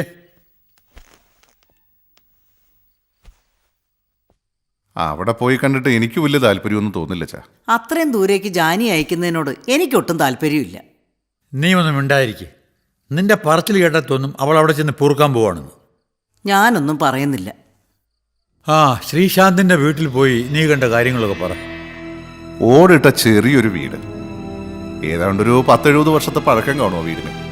ശ്രീശാന്തിന്റെ അമ്മ അവിടെ തനിച്ചാ, കൂടെ 2-3 പശുക്കളും. പാല് വിറ്റാവും ഉപജീവനം. ബന്ധുക്കളെന്ന് പറയാനൊന്നും ആരുമില്ല. പിന്നെ ആ സ്ത്രീ നമ്മുടെ ജാതിയിൽപ്പെട്ടതാ, അച്ഛൻ ബ്രാഹ്മൺ. വലിയ കൂട്ടരാ, പക്ഷെ അവരാരും ഇവരെ അംഗീകരിച്ചിട്ടൊന്നുമില്ല. എനിക്കിതൊന്നും കേൾക്കാനുള്ള ത്രാണിയില്ല. ആണായിട്ടും പെണ്ണായിട്ടും ആകെ ഒന്നാ ഉള്ളത്. അയാളുടെ അമ്മയും അച്ഛനും നല്ല തറവാടികളാണെന്നുള്ള കാര്യത്തിൽ നിനക്ക് വല്ല സംശയമുണ്ടോ? ഇല്ല. പയ്യനെ പറ്റിയുള്ള അഭിപ്രായം എന്താ?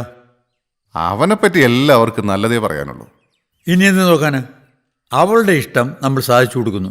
അവളുടെ സുഖവും സന്തോഷവും അല്ലേ നമുക്ക് വലുത്. അച്ഛന്റെ തീരുമാനം അതാണെങ്കിൽ അങ്ങനെ. ഇനി അവിടെ നിന്ന് ആരെങ്കിലും വരാനുണ്ടെങ്കിൽ അവരെ കൂടി വിളിക്കുക. ശ്രീശാന്തിനെ എനിക്കൊന്ന് കാണണം. ശരിയച്ച. സമ്പത്തിലൊന്നും ഒരു കാര്യമില്ല ശാരദേ, പയ്യന്റെ സ്വഭാവമാണ് നോക്കേണ്ടത്.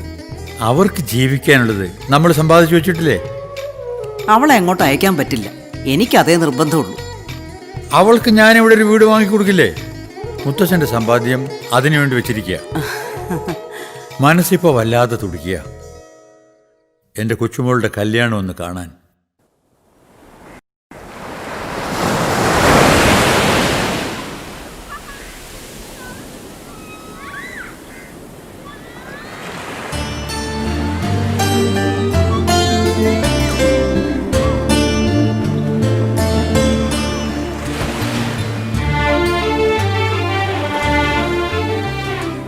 നമുക്കിവിടെ ഇരിക്കാം.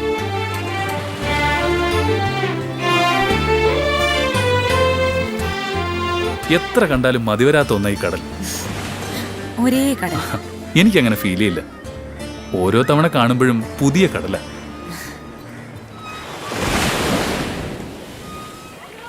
പിന്നെ നമ്മുടെ വിവാഹം ഉറപ്പിച്ച കാര്യം ശ്രീ ശബരിയോട് പറഞ്ഞോ? എല്ലാം ഞാൻ ആദ്യം പറയുന്ന അവനോടാ. എന്തായിരുന്നു പ്രതികരണം? ആദ്യം അവനൊന്ന് അമ്പരന്ന് പോയി. ആരാ അമ്പരക്കാത്തത്? പിന്നെ ചുമല് തട്ടി വിഷ് ചെയ്തു. ശബരിയുടെ പ്രപ്പോസൽ എനിക്ക് വന്ന കാര്യം ശ്രീക്കറിയോ? നോ, സത്യമാണോ ജാനകി പറയുന്നത്? പപ്പമാര് വഴി വന്ന പ്രപ്പോസലായിരുന്നു. അവൻ എന്നെ കാണാൻ വന്നു. ഞാനതിന്ന് ഒഴിവാവുമായിരുന്നു. എന്നോട് ഇതുവരെ അവനോ അവന്റെ ഫ്രണ്ട്സോ ഇതൊന്നും പറഞ്ഞിട്ടില്ല. അവന്റെ മുഖത്തൊരു ചമ്മലുണ്ട്. അതെന്താന്ന് എനിക്ക് ഇപ്പോഴാ മനസ്സിലായത്. ഇനി എന്തായാലും അങ്ങനെ ഒരു സംഭവം ഉണ്ടായതായി ശ്രീ ശബരിയോട് ഭാവിക്കരുത്. ഇല്ല. ശ്രീ അവിടുന്ന് താമസം മാറ്റണം. എനിക്കവന് വിശ്വാസമില്ല. ഞങ്ങൾ തമ്മിൽ ഇതേ ചൊല്ലി കോർത്തിട്ടുണ്ട്. എന്ത് ചെയ്യാൻ മടിക്കാത്ത ആളാ ശബരി. ശ്രീക്ക് അവനെ ഇപ്പോഴും അറിയില്ല. അവനീ പുറത്ത് കാണിക്കുന്ന ഒച്ചയും ബോളോ മാത്രമേ ഉള്ളൂ. ജാനകിക്ക് അവന്റെ യഥാർത്ഥ ക്യാരക്ടർ അറിയാഞ്ഞിട്ടാ. ശ്രീയുടെ വിശ്വാസം അങ്ങനെ ഇരുന്നോട്ടെ. പക്ഷേ എന്റെ റിക്വസ്റ്റ് അത് തള്ളിക്കളയരുത്. ഞാൻ എങ്ങോട്ട് മാറാനാ? വിവാഹത്തിന് ഇനി സമയമുണ്ട്. മാത്രമല്ല ശബരി എന്ത് കരുതും? തൽക്കാലം ഏതെങ്കിലും മെൻസ് ഹോസ്റ്റലിലേക്ക് താമസം മാറ്റണം. വിവാഹം കഴിയുന്നതുവരെ ശ്രീ ശബരിയുടെ കൂടെ താമസിക്കുന്നതിൽ എനിക്ക് ഒട്ടും യോജിപ്പില്ല. ഈ സമയത്ത് എനിക്കതിൽ ബുദ്ധിമുട്ടുണ്ട്. താമസിക്കാൻ ഒരിടമില്ലാതെ ഞാൻ ഈ നഗരത്തിൽ നിസ്സഹായനായി നിന്നപ്പോൾ എന്നെ സഹായിച്ചവനാ ശബരി. ഈ നഗരത്തിലെ എൻ്റെ ഏറ്റവും അടുത്ത കൂട്ടുകാരൻ അവൻ തന്നെയാണ്. ജാനകിക്ക് അവനെ ഭയാന്ന് എനിക്കറിയാം. നിങ്ങൾ തമ്മിലൊന്നും മിണ്ടുകയോ ചിരിക്കുകയോ കൂടിയില്ല. അതിന് പിന്നിൽ ഇങ്ങനൊരു റീസൺ ഉണ്ടായിരുന്നെന്ന് ഇന്നാ മനസ്സിലായത്. അവൻ ചതിയനാ. എനിക്ക് അവനെ മാത്രമേ ഭയമുള്ളൂ. എനിക്ക് പൂർണ്ണ വിശ്വാസമുള്ളത് അവനെയാണ്.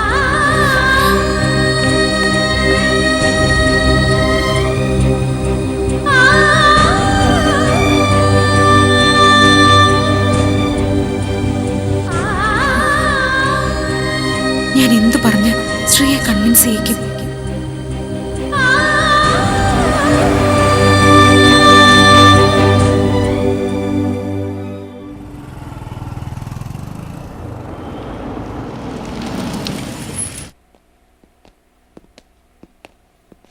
Good morning everybody.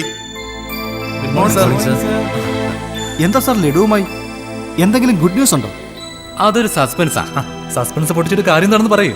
പറയൂ സർ, ഞങ്ങളൊന്ന് അറിയട്ടെ. ഇതൊരു വിവാഹം ഉറപ്പിക്കലിന് മുന്നോടിയായിട്ടുള്ള മധുരമാണ്. ഇതിന് പിന്നാലെ വരുന്നത് 4 തരം പായസം ചേർത്തുള്ള സദ്യയാണ്. വിശേഷം എന്താണെന്ന് പറ സാറേ, എന്നിട്ട് ഞാൻ എടുക്കുന്നുള്ളൂ. ഇവിടെ പൂച്ചക്കുട്ടി പാല് കുടിക്കുന്ന പോലെ 2 പേര് പ്രേമിച്ചുകൊണ്ടിരിക്കുന്നത് ആരെങ്കിലും അറിഞ്ഞ കാര്യമാണോ?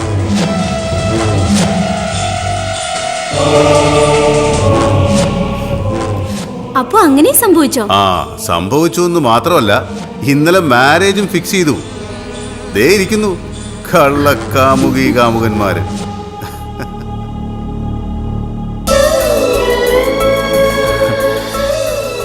അങ്ങനെ പ്രേമോന്നൊന്നും പറഞ്ഞേക്കല്ലേ. അതവിടെ നിൽക്കട്ടെ. വിവാഹം ഉറപ്പിച്ചെന്ന് പറഞ്ഞത് സത്യമാണോ? അത് സത്യമാണ്. ഇത് സക്കറിയ സാറിന്റെ വകയാ. എല്ലാരും എടുത്തോ. എടുക്കടാ, എടുക്ക, എടുത്തോ, എല്ലാരും എടുത്തോ. ആകെ ചമ്മലായി.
നമ്മള് ലേറ്റ് ആവോ? ഏയ് ചേട്ടാ, 2 ദോശ.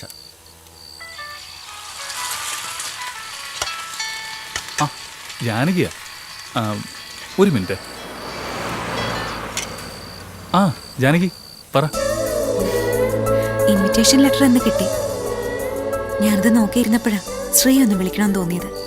പിന്നെ ഞങ്ങൾ ഒറ്റപ്പാലത്തേക്ക് പോവാ. ഞങ്ങളോ? കൂടെ ആരാ? ശബരിയുണ്ട്. ഞാൻ അവനെ കൂടെ കൂട്ടി. ചെയ്തു തീർക്കാൻ 100,000 കാര്യങ്ങളില്ലേ. ലെറ്റർ അടിക്കണം, ഓർണമെന്റ്സും ഡ്രസ്സും ഒക്കെ എടുക്കണം. വേറെ ആരാ നിങ്ങളുടെ കൂടെ ഉള്ളത്? ഞങ്ങൾ 2 പേരേ ഉള്ളൂ. എനിക്കൊരു സമാധാനമില്ല. ശബരിയെ ശ്രീ കൂട്ടാനേ പാടില്ലായിരുന്നു.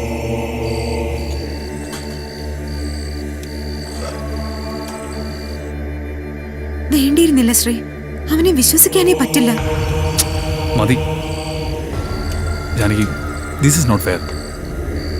ഓക്കെ, ഞാൻ രാവിലെ വിളിക്കാം. Good night.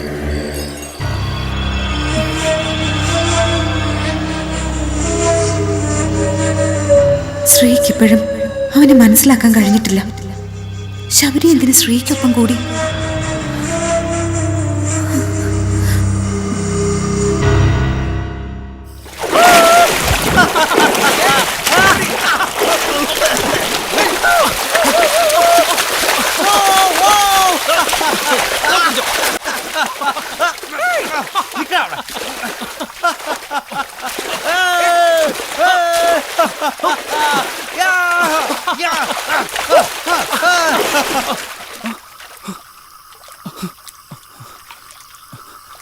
ശബരി ശബരി ശബരി ശബരി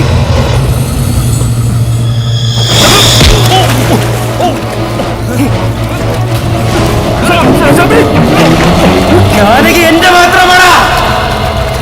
ശ്രീ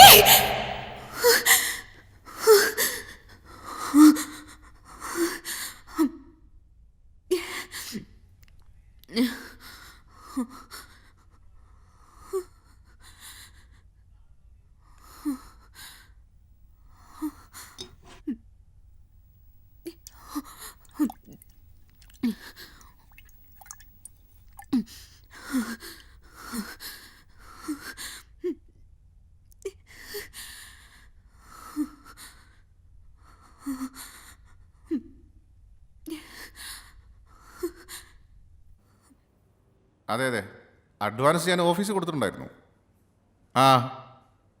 ആ ഫുൾ ടൈം AC തന്നെ ആയിക്കോട്ടെ. ആ ഓക്കെ. എറണാകുളത്തൊക്കെ നമ്മൾ നേരിട്ട് പോകേണ്ടി വരും. അച്ഛൻ്റെ ഫ്രണ്ട്സ് കൂടുതലും അവിടെയാ.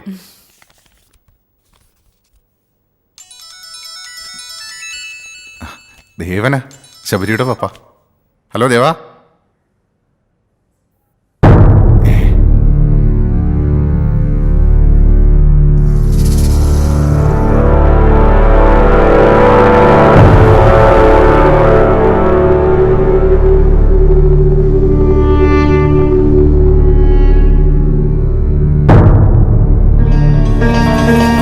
എന്താ കൃഷ്ണേട്ടാ? കൃഷ്ണേട്ട ഒന്ന് പറഞ്ഞൂടെ എന്താ? വീടിനടുത്തുള്ളൊരു കുളത്തിൽ വീണ് ശ്രീശാന്ത് മരിച്ചു.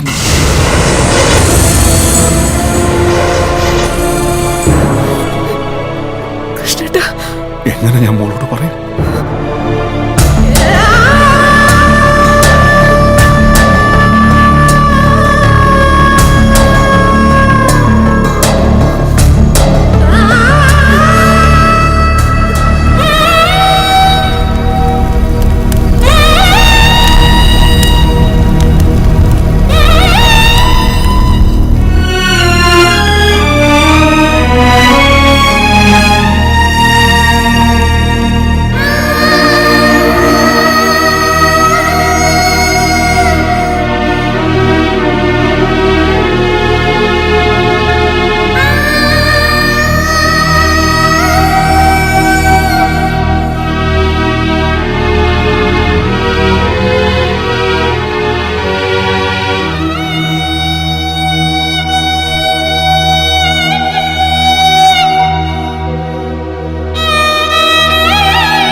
എത്രയായി? 20.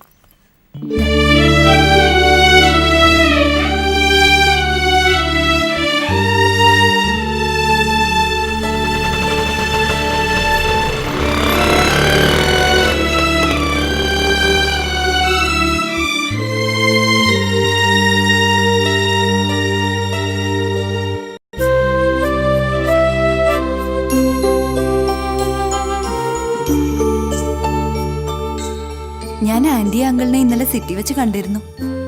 അപ്പോഴാ നീ തറവാട്ടിൽ നിന്ന് വന്ന കാര്യം അറിഞ്ഞത്. വർഷയിന്ന് ഓഫീസിൽ പോയില്ലേ? ഓഫീസിൽ നിന്ന് എല്ലാവരും കൂടെ നിർബന്ധിച്ച എന്നെ ഇങ്ങോട്ട് അയച്ചത്. മാസം 1 ആയില്ലേ, ഇനിയെങ്കിലും നീ ഓഫീസിൽ വരണം.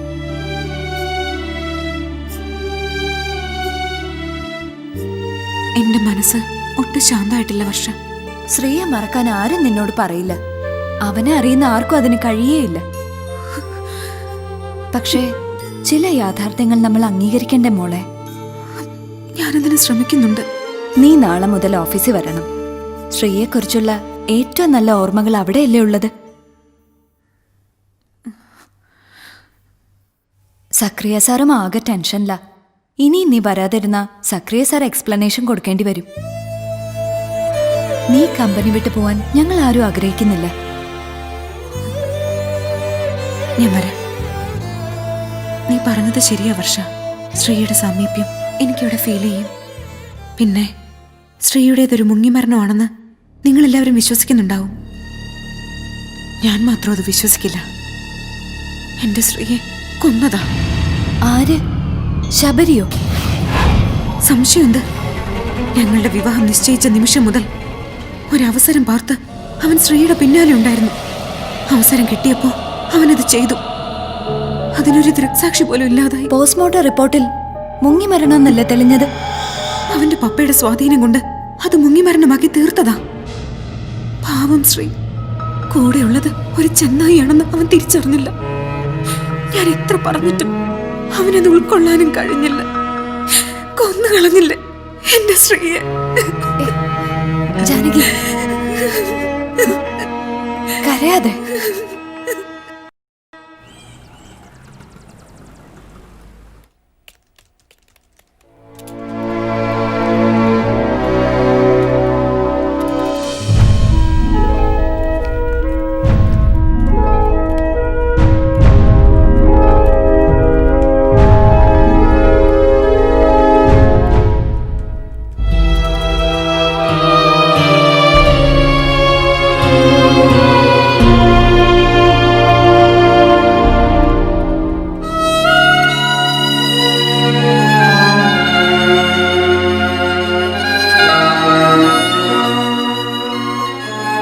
മോളൊന്ന് വരണമെന്ന പ്രാർത്ഥനയിലായിരുന്നു ഞങ്ങൾ എല്ലാവരും. ജാനകി, നീ ചെന്ന് സക്രിയ സാറിനെ ഒന്ന് കണ്ടിട്ട് വാ. ചെല്ലുമോളെ.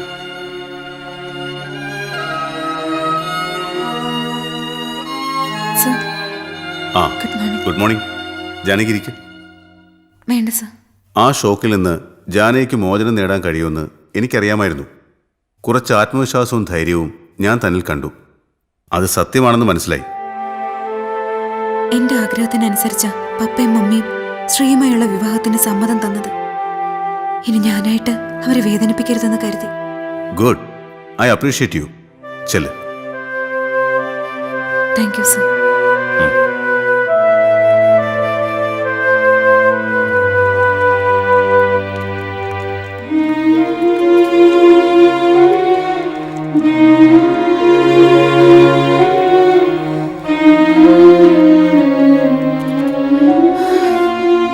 Hello, good morning madam.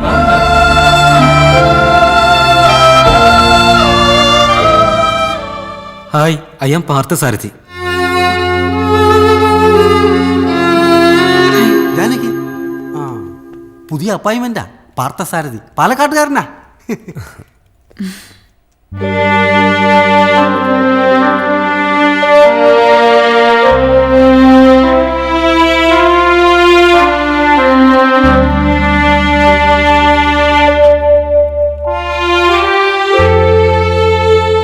വാ, നമുക്ക് എന്തെങ്കിലും പോയി കഴിച്ചിട്ട് വരാം.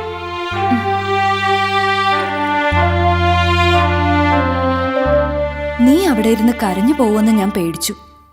ഇല്ല, സ്വയം കൺട്രോൾ ചെയ്യാൻ എനിക്കറിയാം. അവന്റെ നോട്ടം നീ ശ്രദ്ധിച്ചോ? വർഷ പ്ലീസ്, എനിക്ക് ജാനകിയോട് മാത്രമേ ഒന്ന് സംസാരിക്കണം. വർഷ വന്നേ, നമുക്ക് പോവാം.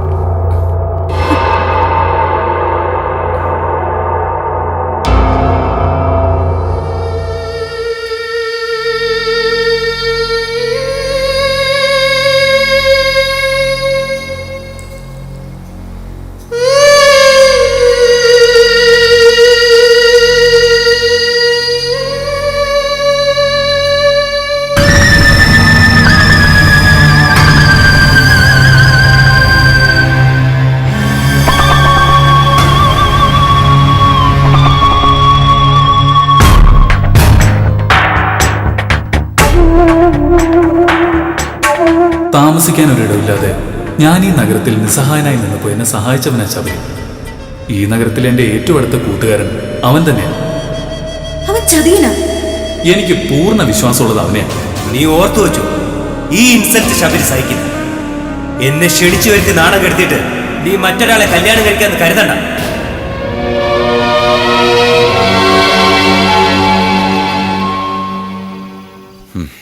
വിധിയെ പഴിച്ചും ശപിച്ചും ഇരുന്നിട്ട് കാര്യമൊന്നുമില്ല. ആ പയ്യന് അത്രയ്ക്ക് ആയുസ്സുണ്ടായിരുന്നുള്ളൂ. എനിക്ക് ആ ബന്ധത്തിൽ താല്പര്യമൊന്നും ഉണ്ടായിരുന്നില്ല. അവളുടെ മനസ്സിൽ അവനോടൊരു താല്പര്യം ഉണ്ടെന്ന് മനസ്സിലാക്കി അച്ഛൻ ആ പ്രപ്പോസലിന് തുടക്കമിട്ടത്. അവനും അവളും തമ്മിൽ പ്രണയത്തിലൊന്നും ആയിരുന്നില്ല. അവനോട് സംസാരിച്ചപ്പോൾ എനിക്കത് ബോധ്യപ്പെട്ടതാ. അവൻ്റെ മുഖത്ത് എപ്പോഴും ഒരു വിഷാദം ഉണ്ടായിരുന്നു. പിന്നെ കുറേ ഫാമിലി സെന്റിമെന്റ്സും. അതൊക്കെ ആവാം അവൾക്ക് അവനോട് താല്പര്യം ഉണ്ടായത്.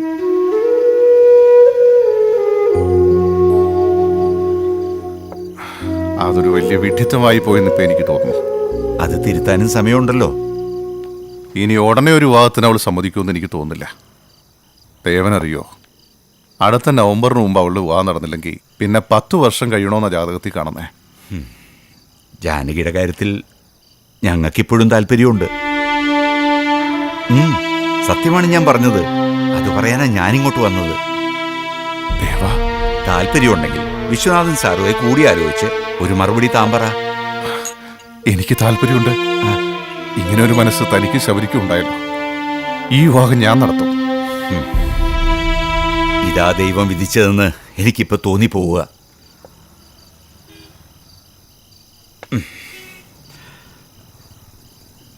അവളുടെ മനസ്സുകൂടി അറിയണ്ടേ? ഞാൻ അവളുടെ അച്ഛനല്ലേ ഇടൂ. ശരി, ഞാനൊന്ന് ഇറങ്ങട്ടെ. Good night. Good night.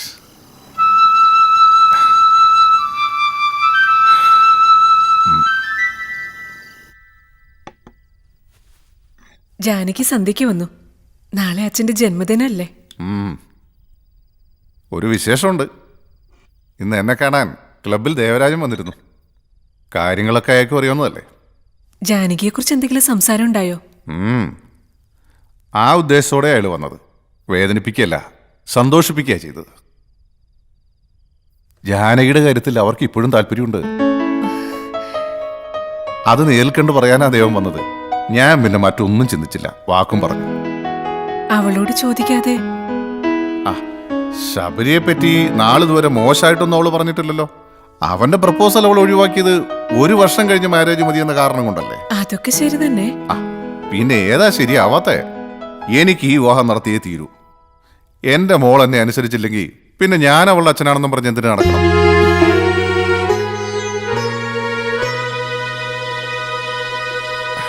നീ അവളെ വിളിക്കേ. ഇപ്പൊ വേണ്ട കൃഷ്ണേട്ടാ, അവള് കിടന്നിട്ടുണ്ടാവും. എനിക്കൊരു തെറ്റുപറ്റിപ്പോയി. അല്ലായിരുന്നെങ്കിൽ ഇപ്പോൾ ഉണ്ടായ അപമാനവും വേദനയും ഒന്നും സഹിക്കേണ്ടി വരില്ലായിരുന്നു. ഒരച്ഛൻ്റെ സ്ഥാനത്ത് നിന്നുകൊണ്ട് അന്ന് ശബരിയുമായിട്ടുള്ള വിവാഹത്തിന് ഞാൻ വാക്ക് പറയേണ്ടതായിരുന്നു. എന്തായാലും നാളെ നമ്മൾ തറവാട്ടിലേക്ക് പോവല്ലേ? ഇതും അച്ഛനെ കൊണ്ട് വേണം അവളുടെ മുമ്പിൽ അവതരിപ്പിക്കാൻ. അച്ഛനും അമ്മയ്ക്ക് അവളുടെ കാര്യത്തിൽ ഉത്കണ്ഠയുണ്ട്. എന്തായിരിക്കും അവളുടെ മനസ്സിലിരിപ്പെന്ന് എനിക്കറിയില്ല. എനിക്കെന്തെങ്കിലും വില എൻ്റെ മോള് കൽപ്പിക്കുന്നുണ്ടെങ്കിൽ നോ പറയില്ല. ഏതായാലും ഞാൻ അച്ഛനെ ഒന്ന് വിളിക്കട്ടെ.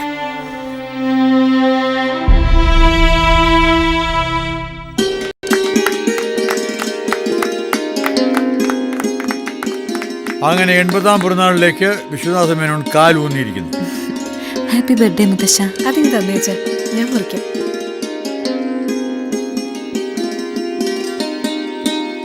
Many happy returns of the day. എന്താ ഇതില്? തുറന്നു നോക്ക്. ഈ 80-ാം പിറന്നാളില് മുത്തശ്ശന് ജാനകി മോള് തരേണ്ട സമ്മാനം ഇതൊന്നുമല്ല. ഇത് തുറന്നു നോക്കാതെ എങ്ങനെ അറിയാൻ പറ്റും? മുത്തശ്ശൻ ആഗ്രഹിക്കുന്ന സമ്മാനം ഇതിലൊന്നും ഒതുങ്ങില്ല മോളെ.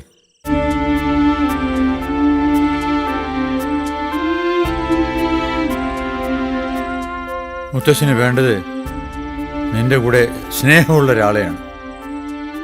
ഒരു ദുരന്തത്തിൽ നിന്ന് ഞാൻ മോചനം നേടില്ലല്ലോ മുത്തശ്ശ.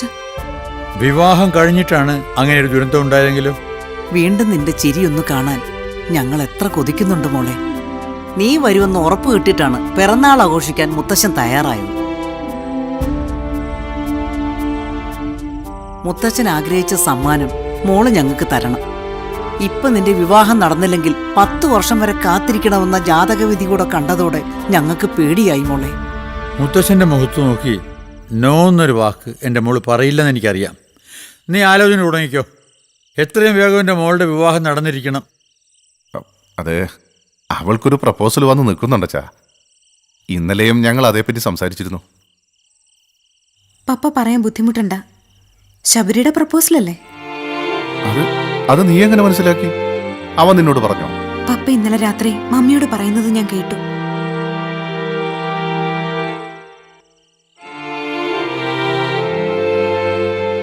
പപ്പ വന്നതറിഞ്ഞ് ഞാൻ ഡൈനിങ് റൂമിലേക്ക് വന്നപ്പോഴാ എല്ലാം കേട്ടത്. ഞാൻ അതിനനുസരിച്ചില്ലെങ്കിൽ പപ്പയും മോളും തമ്മിലുള്ള ബന്ധം അവസാനിക്കുമെന്ന് പറയുന്നത് ഞാൻ കേട്ടു. പപ്പ ശബരിയുടെ ഡാഡിക്ക് വാക്കും കൊടുത്തു. അതെ, സത്യമാണ്. ജാനുകുട്ടി, എതിര് പറയരുത്. ഇതാണ് വിധി. കറങ്ങി തിരിഞ്ഞ് വീണ്ടും അവിടെ തന്നെ വന്നില്ലേ? അതെ മുത്തശ്ശ, ഇത് വിധി തന്നെയാ. മോൾ മുത്തശ്ശനെ നിരാശപ്പെടുത്തരുത്. ഞാൻ ആരെയും നിരാശപ്പെടുത്തില്ല, നിരാശപ്പെടുത്താൻ പാടില്ല. പപ്പയ്ക്ക് ധൈര്യമായി വിവാഹം ഉറപ്പിക്കാം. എനിക്ക് പൂർണ്ണ സമ്മതം. മോളെ, ഇങ്ങനെ ഒരു മോളെ കിട്ടാൻ തപസ് ചെയ്യണം. ദേവരാജനെ വിളിക്ക്. ഏറ്റവും അടുത്ത മുഹൂർത്തത്തിൽ നമുക്ക് വിവാഹം നടത്താം. ശരിയച്ചാ.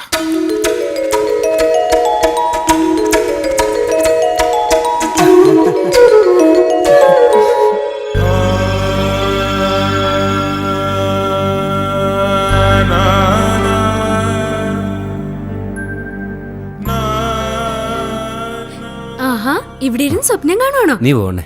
ഡാഡി വന്നിട്ടുണ്ട്, അങ്ങോട്ട് ചെല്ല. പിന്നെ വിവാഹ തീയതി നിശ്ചയിച്ചു. ഇനി അധികം സ്വപ്നം ഒന്നും കാണണ്ട. പയ്യനെത്തിക്കഴിഞ്ഞു. നീ ഇരിക്കെ. ദിവസക്കുറി അയച്ചിട്ട് വരികയാ ഞാൻ. ഈ മാസം 13 വിവാഹം.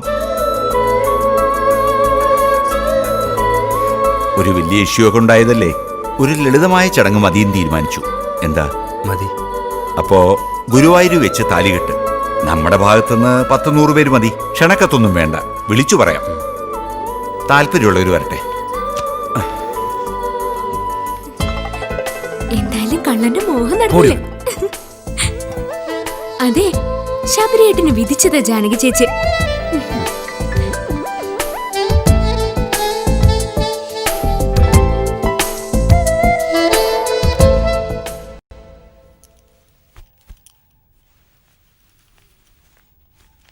ജോലി ഉപേക്ഷിച്ചുള്ള നിന്റെ പുറപ്പാട് എന്തിനാണെന്ന് കൂടി പറഞ്ഞതാ. പറഞ്ഞില്ലേ വർഷ, എന്റെ വിവാഹം 13-നാ. വിവാഹം കഴിഞ്ഞ് ജോലി തുടരാൻ ഞാൻ ആഗ്രഹിക്കുന്നില്ല. ജാനകി, എന്താ?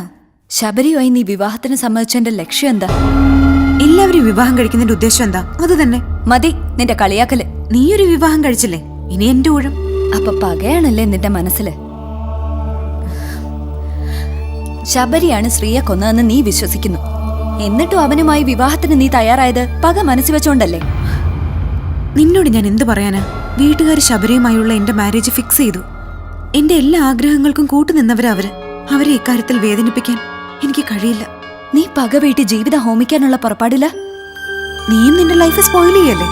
എന്നെ ഉപദേശിക്കാൻ ഒരു അർഹതയും നിനക്കില്ല. ഞാൻ ഇനി ഒന്നും പറയുന്നില്ല. നിന്റെ ജീവിതം വച്ച ഈ കളിയെന്ന് ഓർത്താ നല്ലത്. ഞാൻ ഇറങ്ങ.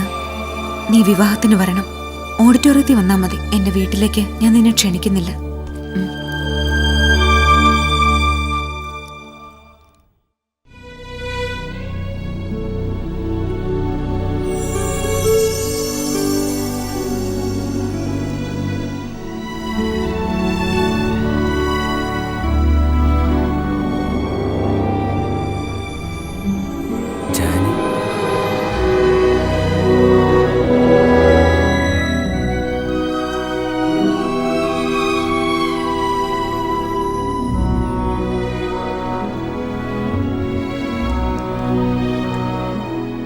ഹായ് ജാനി. സോറി, അന്ന് ബീച്ചിൽ വരാൻ കഴിഞ്ഞില്ല. ഞാനും വന്നില്ല.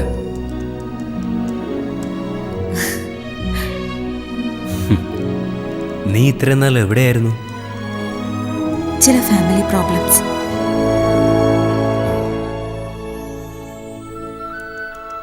എന്തുണ്ട് വിശേഷം? ഒരു ഗുഡ് ന്യൂസ് ഉണ്ട്. എന്താ? എന്റെ വിവാഹം നിശ്ചയിച്ചു. വരുന്ന 13th.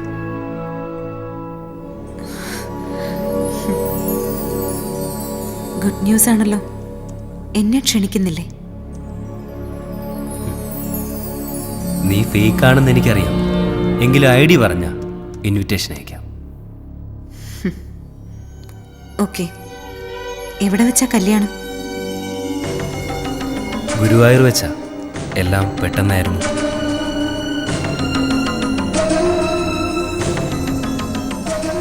അതെന്താ?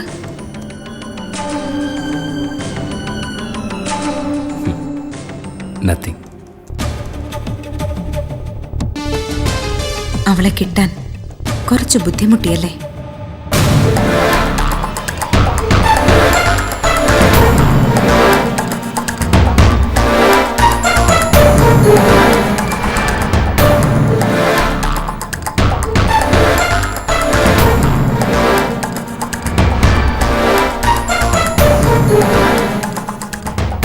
ആരെയെങ്കിലും ചതച്ച് കൊന്നിട്ടാണോ അവളെ സ്വന്തമാക്കാൻ പോകുന്നത്?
വാങ്ങിക്കോളൂ.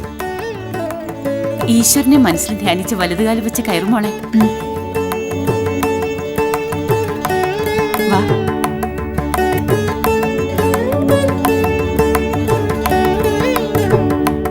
ഇതാ നിങ്ങളുടെ റൂം. എടുത്തി ഒന്ന് ഫ്രഷ് ആകും.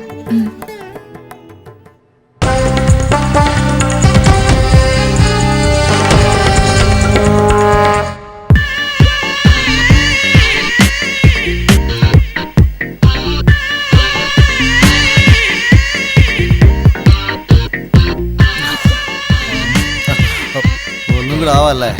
നീ ഫ്ലാറ്റായോ?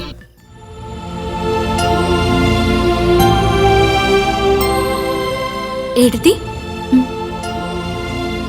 എടുത്തി ഒന്ന് വന്നേ. സക്രി സാറും വൈഫും വന്നിട്ട് കുറെ നേരമായി.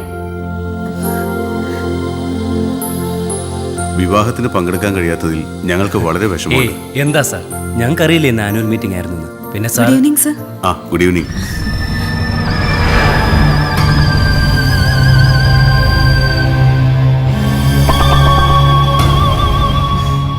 പ്രീത, നമ്മുടെ വിവാഹ സമ്മാനം എടുത്തേ.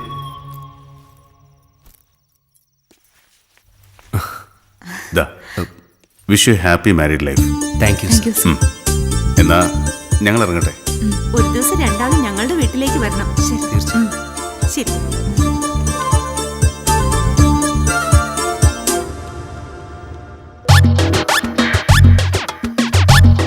അയ്യോ, അല്ല എന്തോ നടിയടേ ഇത്. സക്കറിയ സാറും വൈഫും പോയോ? സക്കറിയ സാർ ഇന്നേനെ ഓരോന്ന് ഞാൻ വിചാരിച്ചില്ല. അതെ, സക്കറിയ സാർ ഒന്നതേ നിന്നെ ഉദ്ദേശിച്ചില്ല. അത് ജാനകിനെ ഓർത്തണം. നിന്നോർത്ത് മാത്രം മതി. എല്ലാരും ഒന്ന് പിരിഞ്ഞേ. സമയം എത്രയെന്ന് വല്ല ബോധമുണ്ടോ? 9. നല്ല 9. ബിയർ അടിച്ച് തലകുമ്പിട്ടിരിക്കുക. കൂടെ വേറെ സമയം 10 കഴിഞ്ഞു. ദേട്ടാ, ഏട്ടത്തി തനിച്ചിരുന്ന് ബോറടിക്കുക. ദ്രോഹിക്കരുത് പ്ലീസ്. ഞാൻ ഇനി ഡാഡിയെ വിളിക്കണോ? അയ്യോ ഞങ്ങള് പോയി തരാമേ. ഞങ്ങള് പോയേക്കാവേ. ഇതും കൂടെ ഇരിക്കട്ടെ. Good night. ഗുഡ് നൈറ്റാ. കാണണം. ഫസ്റ്റ് നൈറ്റ് അല്ലേ? അതെ അതെ. മാറ്റി പോടാ.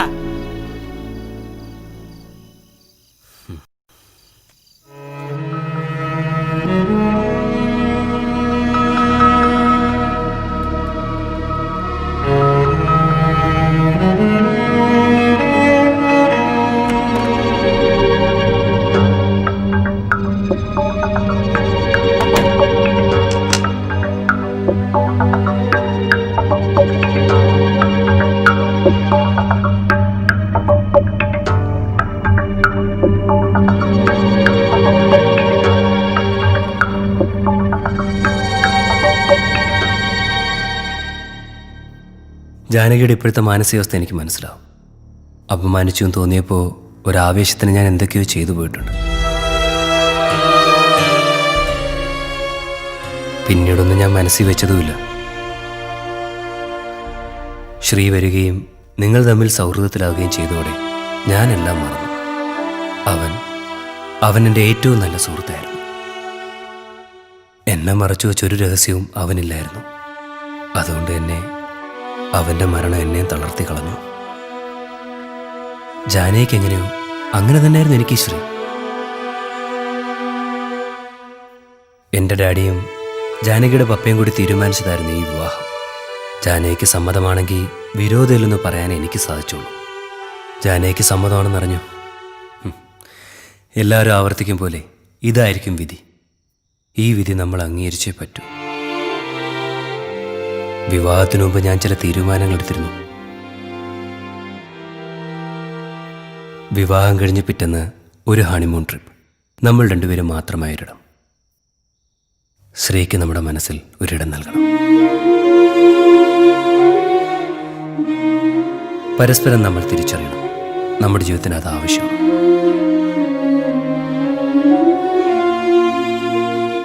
യാത്രയ്ക്കുള്ള ഏർപ്പാടെല്ലാം ഞാൻ ചെയ്തിട്ടുണ്ട്. രാവിലെ നമ്മൾ പുറപ്പെടും. ജാനകിക്ക് എതിർപ്പില്ലല്ലോ? ഇല്ല. അപ്പോൾ ഗുഡ് നൈറ്റ്.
ഇതൊരു സൂയിസൈഡ് പോയിന്റാണ്. ജാനകിക്ക് ഈ സ്ഥലം ഇഷ്ടമായോ?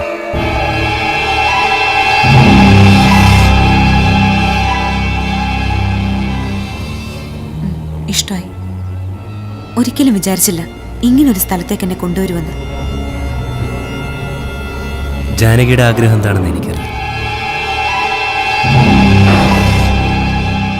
ഒന്നുകിൽ ഒരു പ്രതികാരം പോലെ സ്വയം ഇല്ലാതാവും, അല്ലെങ്കിൽ എന്നോടുള്ള പക. ഇതൊക്കെ കൊണ്ടല്ലേ ജാനകി വിവാഹത്തിന് തയ്യാറായത്. അതെ, ജാനകിയുടെ ലക്ഷ്യം അത് തന്നെയാണ്. ശ്രീയെ കൊലപ്പെടുത്തിയ ശബരിയോടുള്ള പക. ഇതൊക്കെ മനസ്സിലാക്കി തന്നെയാണ് ഞാൻ ജാനകിയുടെ കഴുത്തിൽ താലി കെട്ടിയത്. ജാനി എന്ന ഫേസ്ബുക്ക് ഫ്രണ്ട് ജാനകിയാണെന്ന് ഞാൻ തിരിച്ചറിഞ്ഞു. അവസാനം നീ അച്ചു എന്ന് എനിക്ക് അയച്ച മെസ്സേജിലൂടെ.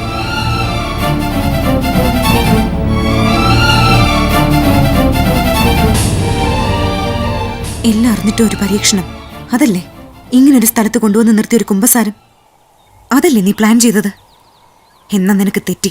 ഇതെന്റെ വിജയമാണ്. നിനക്ക് തരാൻ പറ്റുന്ന ഏറ്റവും വലിയ ശിക്ഷ ഞാൻ നിനക്ക് തരാൻ പോവാ. നിനക്ക് ചെയ്യാം. ഒരു ചൂട് മുന്നോട്ട് വെച്ചാൽ മതി. പക്ഷെ നീ ഇല്ലാതെ ഞാൻ ഇവിടുന്ന് പോവില്ല. ഇങ്ങനൊരു ശിക്ഷ കൊണ്ട് നിനക്ക് എന്നെ തോൽപ്പിക്കാനും ആവില്ല. പരിചയപ്പെട്ട നാൾ മുതൽ നിനക്കെന്നോട് വെറുപ്പ. വർഷയുടെ വിവാഹത്തോടെ അത് ഇരട്ടിക്കുകയും ചെയ്തു. വർഷയെ ഞാൻ ചീറ്റ് ചെയ്തിട്ടില്ല. ആ ഫോട്ടോസ് ഒന്നും മോർഫ് ചെയ്തതല്ല, ഒറിജിനലാ. അവള് നിന്നെ പറഞ്ഞ് തെറ്റിദ്ധരിപ്പിച്ചതാ. വർഷയും ശരത്തും തമ്മിൽ വഴിവിട്ട ബന്ധമുണ്ടായിരുന്നു.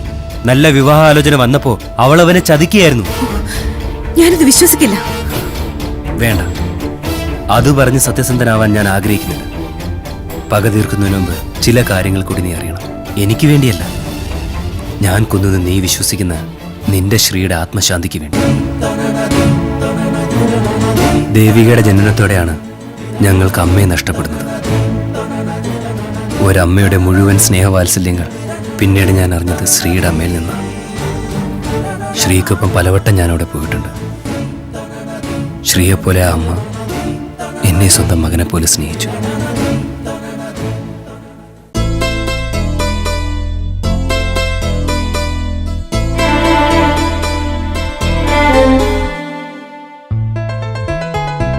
കൺമണിയേ നിന്റെ ബാല്യകാലം കണ്ണിറയെ ഉത്സവം.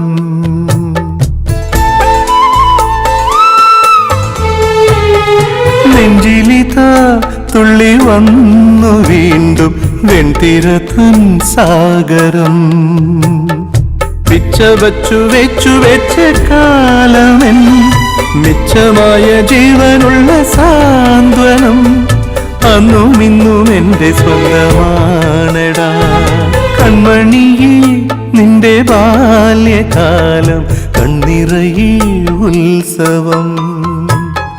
നെഞ്ചിലിതാ തുള്ളി വന്നു വീണ്ടും വെൺതിരത്തൻ സാഗരം.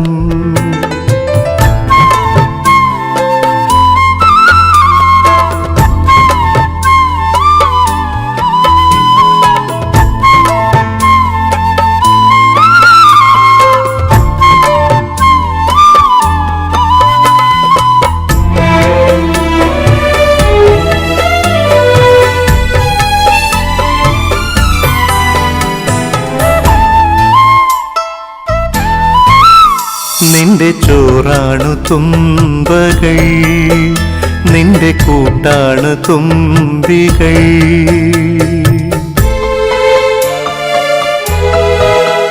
നിന്റെ ചേലായ വേളകൾ എന്റെ പാലായ നാളുകൾ. പഞ്ചാരക്കള്ളൻ പുന്നാരനവൻ കൊഞ്ചുവാനുമില്ല എന്നവൻ. ഓർമ്മച്ചിപ്പിയിലുള്ളോരോമനേ ഓളം കൊണ്ടു നിന്നെ മൂടിയമ്മ. കൺമണിയേ നിന്റെ ബാല്യകാലം കണ്ണിറയെ ഉത്സവം.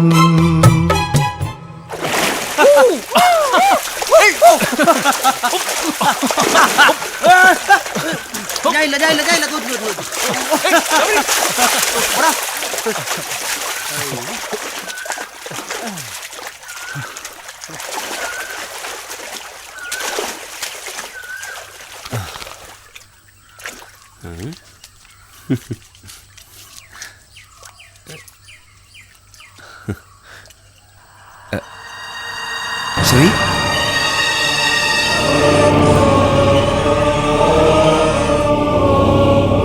ശ്രീ,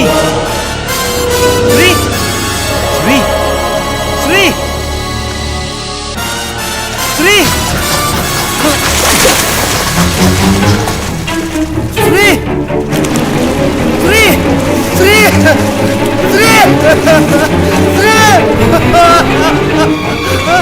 ശ്രീ,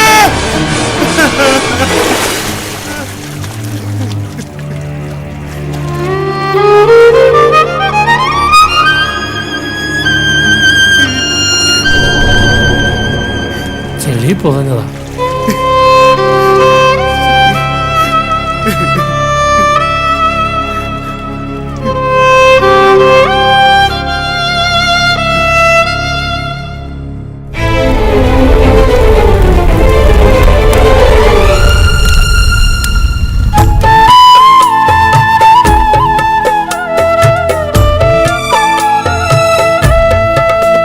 പൊള്ളിയാറാടി നൊമ്പരം ഉള്ളു പായുന്ന പമ്പരം.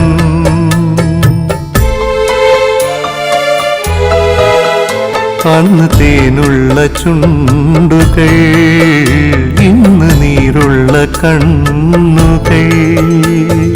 ഉണ്ണിക്കാലോടും ചിഹ്നം മങ്ങുന്നേ ഉണ്ണുവാനുമില്ല ഇന്നവൻ. ഒന്നുമാകാതെന്റെ കുഞ്ഞു പോയി മണ്ണിലാകെ അമ്മ തേടി നിന്നേ.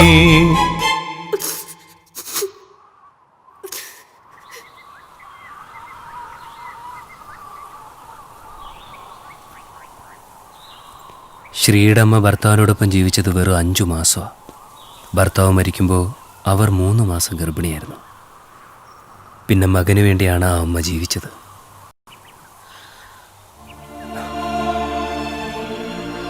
ബന്ധുക്കളാരും സഹായിക്കാൻ വന്നില്ല. പല വീടുകളിലും അടുക്കളപ്പണി ചെയ്ത് ആ അമ്മ മകനെ പഠിപ്പിച്ചു. 26 കൊല്ലം കണ്ണിൽ എണ്ണയൊഴിച്ച് ആ മകനെ കാത്തു സൂക്ഷിച്ചു. എല്ലാ കഥകളും നനവുള്ള ചിരിയോടെ ആ അമ്മ എന്നോട് പറഞ്ഞിട്ടുണ്ട്. നാട്ടിലെ അമ്മയുടെ വേരുകൾ തേടിയ അവൻ ഇവിടേക്ക് വന്നത്.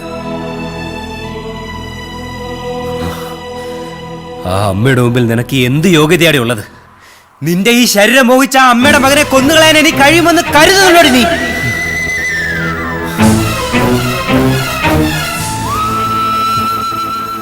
എനിക്കെന്റെ കൂടപ്പിറപ്പായിരുന്നു ശ്രീ. കുട്ടിക്കാലത്തങ്ങ് അനുഭവിച്ച് നഷ്ടപ്പെട്ടു പോയ എൻ്റെ അമ്മയുടെ ഗന്ധം ഞാൻ അവൻ്റെ അമ്മയിൽ നിന്ന് അറിഞ്ഞിട്ടുണ്ട്.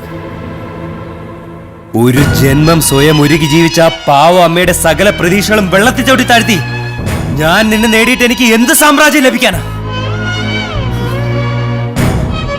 പിന്നെ എന്തിനു ഞാൻ നിന്റെ കഴുത്തി താലി കെട്ടിയെന്നല്ലേ പറയാം. ശ്രീയുടെ മരണം കഴിഞ്ഞ് ഞാൻ വീണ്ടും അമ്മയെ കാണാൻ പോയി, എൻ്റെ ഒപ്പം കൂട്ടിക്കൊണ്ടുവരാൻ.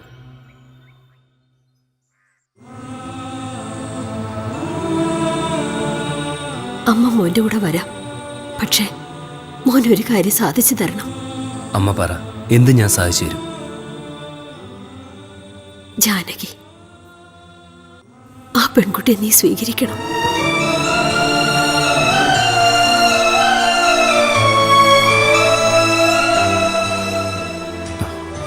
അമ്മേ, ശ്രീക്ക് വേണ്ടി അവൻ പോയില്ലേ മോനെ? എനിക്കതിന് കഴിയുമെന്ന് അമ്മയ്ക്ക് തോന്നുന്നുണ്ടോ? പറ്റില്ലെങ്കിൽ വേണ്ട, ഞാനൊരു ആഗ്രഹം പറഞ്ഞതേ ഉള്ളൂ.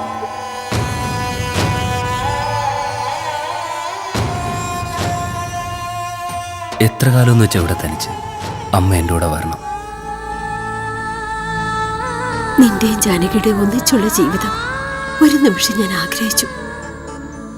നിങ്ങൾക്കൊരു ആൺകുഞ്ഞ് പിറന്നാൽ അതെന്റെ ശ്രീയാകുമെന്ന് മോഹിച്ചു. അങ്ങനെ സംഭവിച്ചാൽ ഞാൻ മോന്റെ കൂടെ വരാം. അതല്ലാതെ എന്റെ കുട്ടിയുടെ ഓർമ്മകൾ വിട്ട് എനിക്ക് വരാൻ പറ്റില്ല.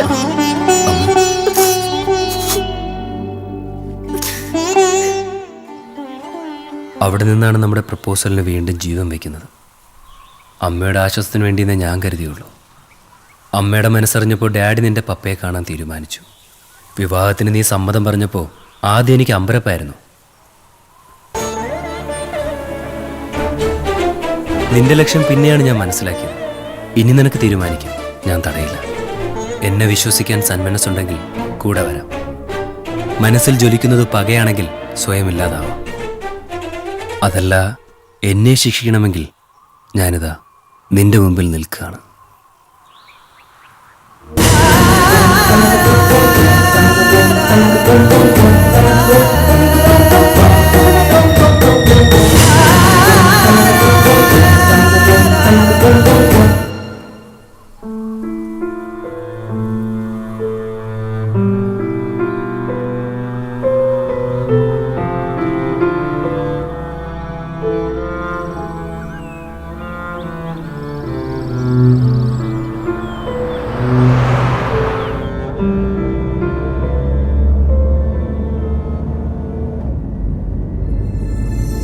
ജീവിതമെന്ന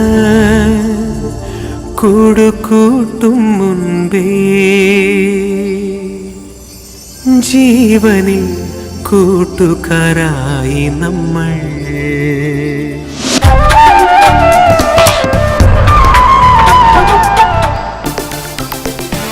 ജീവിതമെന്ന കൂടുകൂട്ടും മുൻപേ ജീവനിൽ കൂട്ടുകാരായി നമ്മൾ.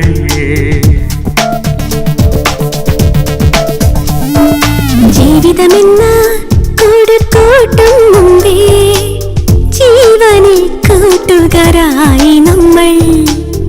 കൗതുകം വിടരും കണ്ണുമായി ചീറിടും കൗമാരക്കുരുവിക്കൂട്ടം പോലെ നമ്മൾ.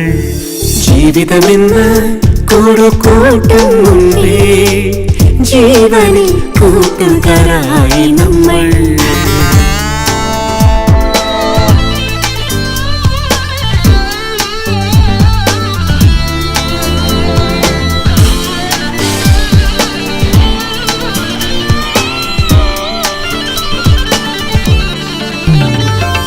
കാറ്റിന്റെ കയ്യിലെ കാണാത്തൊരു ഞാനിൽ മാറ്റോടെയാടാൻ കൊതിക്കും നമ്മൾ.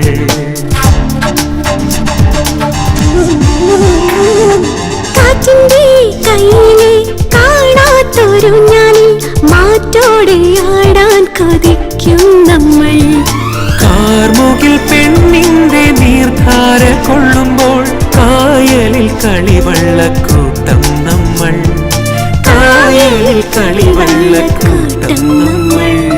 ജീവിതമെന്ന കൂടുകൂട്ടും മുൻപേ ജീവനിൽ കൂട്ടുകാരായി നമ്മൾ.